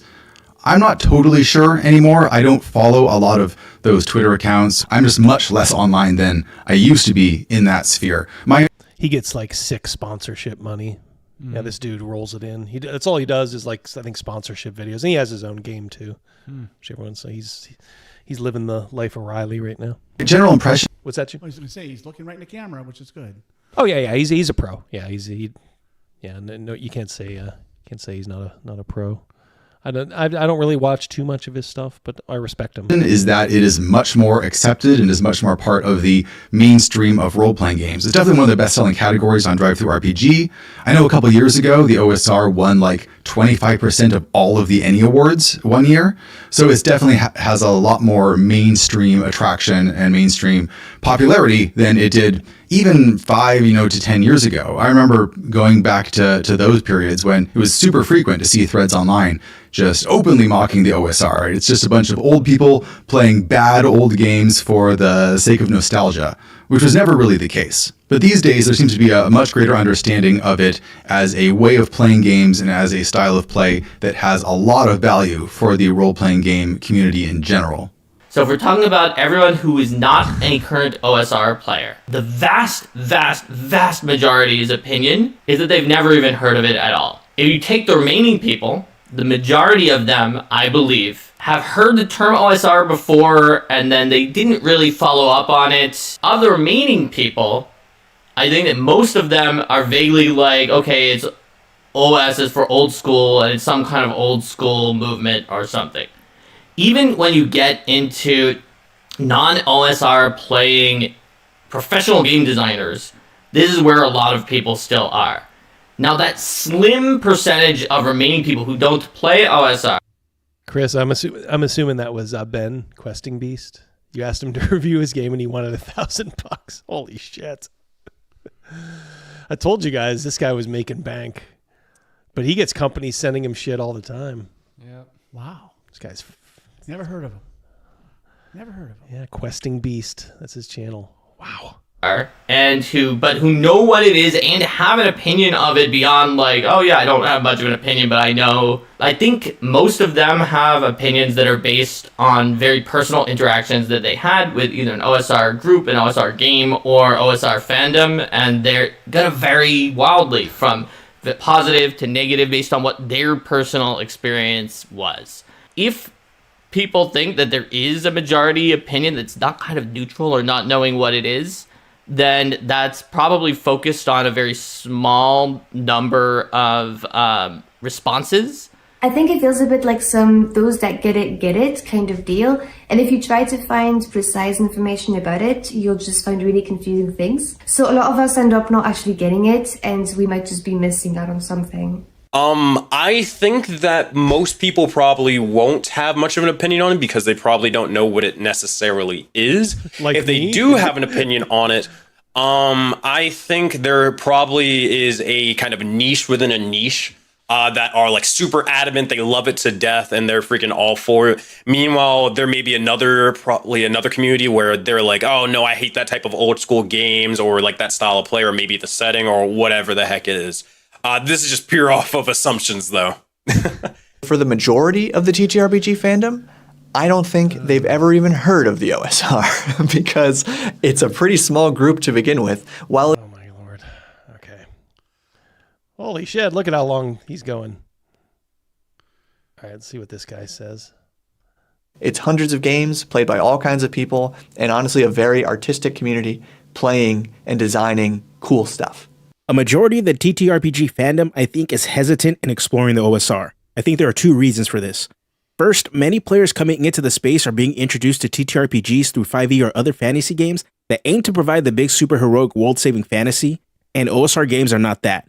Fantasy presented in popular media has a heavy influence here. Many movies, TV shows, video games, and anime are many people's first introduction to the genre, with most of them following the superheroic world-saving fantasy formula. The OSR doesn't seem like a style of game that fits with a modern player's expectation of fantasy. The last reason is there unfortunately is a very vocal but minority group within the scene that is ignorant, prejudiced, and hateful. Yep, there it is. Ignorant. He's talking about us, huh? Yeah. Oh, man. Why did you assume he was talking about you? Because I think you're a faggot. I don't feel ignorant or arrogant. Yeah. Jeez. Good Lord. These people. Chris Miller, $5. Gotta go. By the way, the cosplay girl in issue 4 is French. She certainly is. She is a delight. I noticed that, Chris. I was looking at that right before the show. Thank you very much, by the way. Good night, Chris. Always great to have you. All right. There's not much left here, and then we will get out of this and say goodnight. But we'll see if we can bring it home. Because I think Simpclops probably comments on this too. They attempt to gatekeep the OSR space from those of us who are in marginalized groups and allies who advocate for progressive practices in the TTRPG community and industry. It's not OSR if you're advocating for progressive practices, quote unquote. They didn't have X cards in basic D&D, dumbass. While this group is a minority, they've been loud enough to put a stink on the OSR game, which is unfortunate because there are many folks out there making great games under the OSR that don't share their values or vitriol. What do you think the majority of the tabletop RPG fandom's opinion is of the OSR? I thought he was asking there, wasn't it, issue? He was sending that right back to Soyclops. I would say positive. This is hypothetical, but oh boy, I'm taking names of everybody who said this was a guy worth watching. Because a lot of OSR, from my perspective, a lot of OSR people are really just giving away stuff. They're sending it out there for free or for very cheap because they just kind of want people to play it and experience it. And it's a big hacker space of RPG design where people are like tweaking things here and there. So I think that's a bit of a misconception. I mean, there is some of that for sure, but if you tweak too much, there's a lot of people in the OSR will be like, well, you're not OSR anymore. You gotta de-tweak some of this De-tweak it. That's what Castles and Crusades gets that, because they use kind of the 3rd edition of D&D mechanic of, roll high against a target number. Yep. And to a lot of OSR people, like that's not OSR. If it doesn't essentially have to be THAC0, but you'd descending armor class, so you can sometimes just use a table to see what you're hitting. So this is all this stuff about tweaking stuff. These people, I'm not sure they quite understand it. I mean, except of course for like Professor Dungeon Master and Ben. I guess there is that. Maybe this is what the question is fishing for, is the Grognard example, but I don't come across that in online communities very much.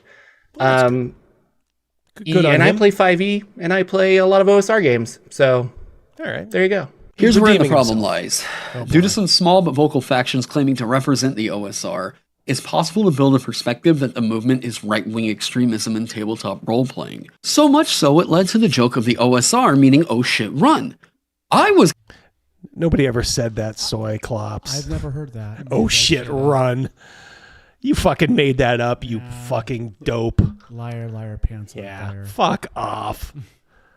Jeez. Get that other eye checked, the one that still works. Convinced that's all it was up until about 2021, thinking that the OSR was the most nerdy as fuck dog whistle that had ever been conceived. Nerdy dog whistle. This guy. God bless it. What is this guy's problem? I give him about a 10% chance of escaping from New York. Maybe 5% chance of escaping from LA. Nice pull there. These problems do exist, and it is true there are bigots who claim OSR affiliation, but who's supposed to stop them? The bigots who insert their agenda in metal doesn't mean that all metalheads are bigots. Games Workshop famously had to make a statement against the actual Nazis in the Warhammer space, but they're a company with appointed people at the helm. Actual Nazis. The OSR isn't something that you can assign a political ideology to because it's either an artistic movement or a preference for old school games. Full stop. There may be some factions that claim to be OSR, but there's no central leadership within it, and for every one of these bigots, there's hundreds of OSR creatives who are either outspokenly pro-inclusion or that remain entirely apolitical and just make stuff. Are you advocating for that now, Soyclops? Being apolitical and just making stuff? Because we can meet in that middle. That's fine with me. I mean, if that's really what you want, I mean, I think we'd all be fine, with that. Let's do that across the board. Ryan Nelson. Greg It's Coleman, a thing that can be owned about as well as anyone can own impressionism or jazz. So the grognard. Okay. This word gets thrown around any time that the OSR gets brought up, which you even heard Jordan mention. The grognard is a nostalgia zealot who has a taste for games made decades ago and tends to dog on anything newer without any real substantive argument. They won't tell you why these old ways are better, but they always will tell you that they are. This on its own is annoying, but we'd be overstating the harm to call this problematic. This is the only definition I'm personally comfortable with assigning to grognard. When this steps into a teardown of inclusive ideals in gaming, it goes beyond grognardism and gets into actual bigotry.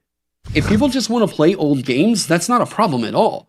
It's when you dismiss everything new as woke garbage that you've now taken a political stance. I could go on about this, but that material distinction is really the only important thing I wanted to highlight. See, and he would say, like my channel, it dismisses everything new as woke garbage.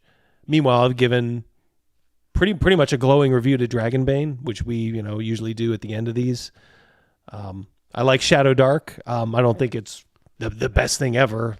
Like, these guys are going like over the top, like praising Shadow Dark. It's a good solid game. It's kind of like a Suboxone, as I said, for getting off of 5e if you kind of have old, want to get into the old school.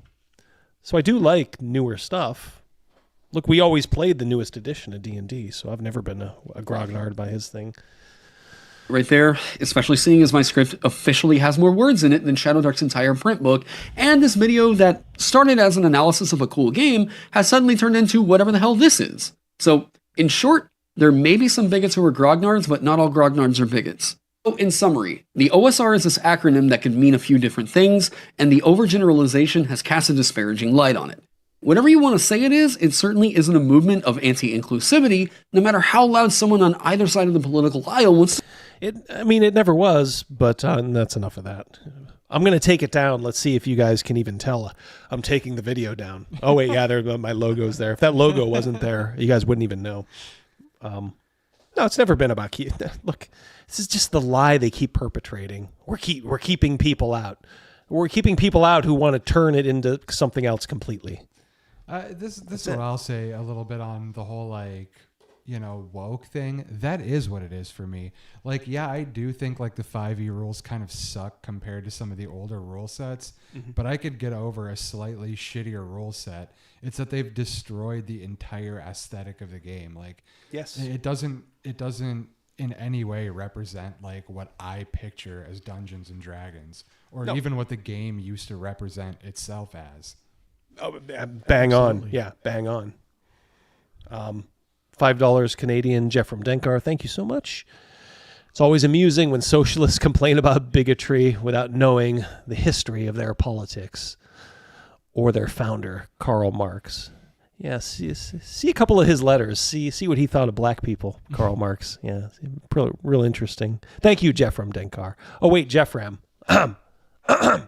Why are you going to be so political, man? Yeah, that's a great point, Zolt. It's purposeful. I mean, they're ruining it. I mean, look, nobody buys this shit. That's the thing. It's like the thing you're not allowed to talk about. Like, nobody bought Journeys to the Radiant Citadel. Nobody bought that Candlekeep garbage. Like, it's their least performing. Things just keep getting worse and worse and worse. The whole like handicap accessible dungeons thing. That kind of like gives away the whole game, you know what I mean? Because you can run your fucking game and put that in there if you want, but you want it codified in the book so that other people have to experience the game that you want it to be. Yeah, and that's of course Jen Kretschmer, and and it's like if she came and said, "Hey, this should be in these OSR rule sets. There should be this." Are we being anti-inclusive for telling her to get fucked? You crazy bitch. I guess but maybe every stupid fucking thing in the world shouldn't be included in Dungeons and Dragons. You know, everything doesn't have to be represented. Because some things are fucking stupid. Because it just it makes me like people will eventually say like, you play that game. I was like, if they see stuff like that, then you have to like, it's embarrassing. Oh well, yeah, it's sending me back in the gaming closet. Yeah, where I was never really the type of person, even like in my high school days, that was embarrassed about playing D&D because it was fucking cool. Yeah, you know what I mean. It had that kind of counter, a little bit of counterculture edge. But like nowadays, it's like, you know what, like it is embarrassingly lame to be like 5e. This is what you play. It's like no, not that. Yeah, we don't play that way. No, sorry. We gotta. It's like, and then it just becomes. It's like explaining back in like the 80s or late 80s. When you did kind of have, if you wanted to get laid, you had to kind of keep it a secret. Yeah, you'd have to kind of explain like, well, we just kind of do it like this. It's fun. We just sit around a table with friends. Well. And it's like, you have to do that now, only you have to say things like, well, we don't play like those, the guys you see in like Critical Role, like that really, cringe stuff. Yeah, we don't do that. All right, let's leave with one trailer here because you guys have been asking me and at least me and Zolt to do this. We're going to give you the trailer. Hopefully this doesn't get me shut down the stream. It's only a minute long. So this is give you a hard time about playing this kind of stuff, or they do? Yeah, we tried to do a Conan the Destroyer stream. I think there was just so much copyrighted music in the background that it detected it. Yeah, and it just kept shutting us down. It would like restart the stream over and over. yeah. Rogan and Crazy Mouse were there, and it's like, we're not on anymore. Yeah. Yes, this is the movie. This is one of your favorites, right, Zolt? I am a big proponent of this one. Yeah, it's very underrated. I love it. All right, it's called Conquest, and we will. We're gonna sit down and maybe we'll just do record a video of us doing it because they don't mind if you do a video with these clips.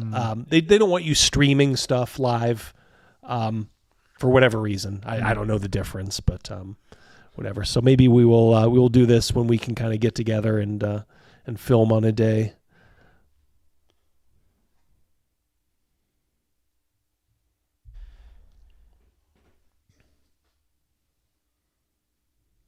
Oh, we're not hearing that.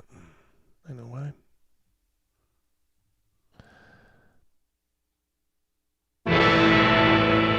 From a place beyond time comes a terrifying challenge beyond imagination. Conquest. Two men join forces in a struggle for power in a realm of fear.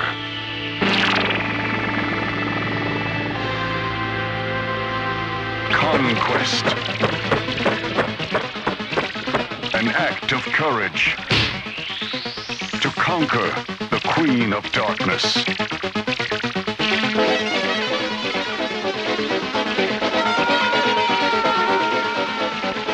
They faced the armies of evil to win the weapons of light.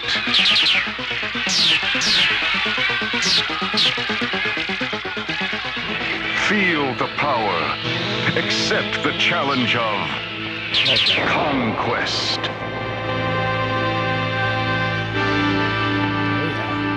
Lucio Fulci, right? Totally sweet movie.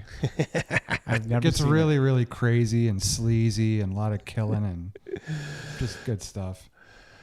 Yeah, I remember we watched that at the movie place, and I remember some of it for sure, but it does need a rewatch before we do our thing. I got to give it a good rewatch as well. It's been a while for me. It is on YouTube, people. Just type in Conquest movie. I think a Film Clip channel has the whole movie. So if you want to watch it, then Zolt and I will get together, kind of like we did for The Warrior and the Sorceress, and we'll give you some good content because he is the movie man. All right. Boy, after 10, I know you got your mail route tomorrow. You got to get out of here. So it's not too late for me yet. All right. Any benediction? Any last thoughts, fellas?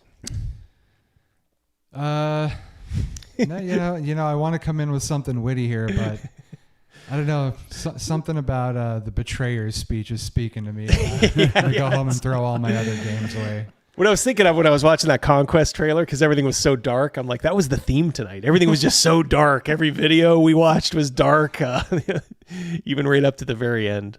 Doc Flamingo getting in just at the end. Knows in a handy-capable dungeon aren't stairs just a form of trap. Really yeah, high stakes here. Yeah, exactly. Thank you so much, Doc. Good Now, to hear from you. In the future, will these for this handicap situation, will dungeons have to have braille on the walls? Yeah. No, Yeah. There's writing on the wall. Well, my character's blind. Okay, well, can somebody just read it to you? Well, I think they need it to be in braille. Please. I mean, we laugh, but you don't understand. There's people that have thought that. Oh, yeah. I mean, that's a legitimate thought. It's not. Well, you come across all this bigoted dungeon design, and eventually you're gonna get upset about it, right? Yeah, exactly. Not enough braille. Meat. Hope you feel better, buddy. Meat's got the coof. Oof. So hope you're doing well. Some chicken soup, Sprite, 7-Up. You know what I noticed? I was like, I'm going off of caffeine, and so I drink like a lot of Kool-Aid, like Tang around the house. But when I go out, to like a restaurant, I got to pick a pop that doesn't have caffeine. So I'm picking like Sprite, 7-Up. Why do we need so many of these? Like by my count, I think I jotted it down. There's like Sprite, Sierra Mist, 7-Up, Starry. Why do we need like 4 lemon lime cold? They all taste the same, don't they? I think Starry is the new Sierra Mist. Like they sort of. It's just a rebrand. Yeah, Okay. rebrand. I guess that explains Pepsi why I haven't bottles seen it. that. Pepsi does? Pepsi, I think Pepsi bottles that. Yeah, that could be right. Yeah, because Sprite is Coke. So they keep trying to get a competitor to it. And 7-Up is 7-Up independent or is 7-Up Pepsi too? That's a good question. I always thought 7-Up was Pepsi. But yeah, they all want that corner, that lemon lime soda Exactly. market. I know. It's like, I'll tell you what, man, if I was Pepsi, I'd just, you know what, Sprite, you got this one. It's all yours. The 7-Up is turning into the RC of that particular kind of soda pop. You don't see it around very often. Yeah, the underdog, yeah. Which I love RC. Yeah, when I was drinking pop, I'm trying not to now, just because it was keeping me up at night. I'd be going to the bathroom, like if I had like caffeine, like pop in the middle of the night, and that's like I just wanted to stop all that. So it's not like I've been drinking like healthy. Like I said, I've been doing grape Kool-Aid and like orange Tang, which. Hey, it's got water in it, and water's healthy. There you go. Yeah, I purify that water too. Oh, yeah. Water, like from the toilet? Yeah, water, like from the toilet. Nice pull there, Rogan. A Squirt down there. Yeah, there's Squirt too, isn't there? Yeah, Squirt Cola. Yeah, there's probably a bunch of other ones we can't think of too. I don't think Fresca's around anymore. I haven't seen it forever. Fresca, yeah, that's a name I haven't heard in a while. I don't know what the hell flavor that was. Yeah, is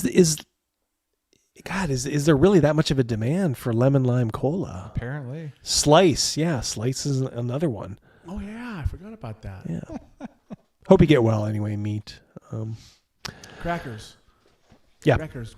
Chicken soup, crackers, Sprite, or one of the 15 other yeah. pops.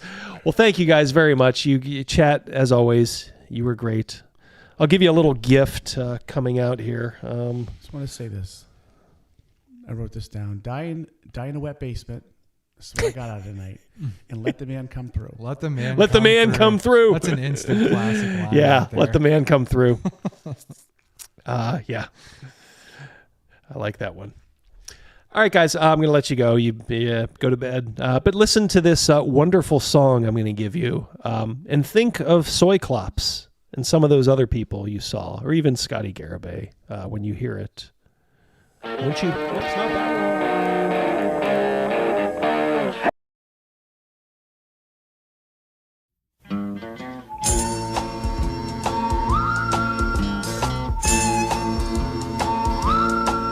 Back when I was a kid, life was going swell.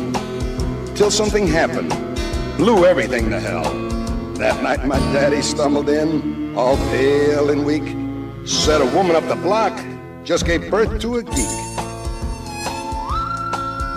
Mom said, sell it to the circus. What the heck? Dad said, nope, this one's a pencil neck. And if there's one thing lower than a sideshow freak, it's a gritty, scum-sucking pencil neck geek. You see, if you take a pencil that won't hold lead, looks like a pipe cleaner attached to a head, add a buggy whip body with a brain that leaks, you got yourself a grit-eating pencil neck geek. Pencil neck geek, grit-eating freak, scum-sucking pea-head with a lousy physique. He's a one-man, no-cut, losing streak. Nothing but a pencil neck geek.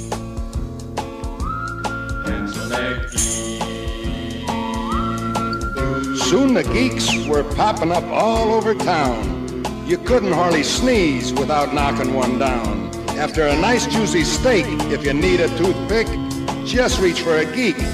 They'll do the trick. One day we cut one up for fish bait. Learned our lesson just a little bit late. Soon as the geek hit the drink, the water turned red. Next day, sure enough, all the fish were dead. Pencil neck geek, grit-eating freak, scum-sucking pea-head with a lousy physique. He's a one-man, no-gut losing streak. Nothing but a pencil neck geek.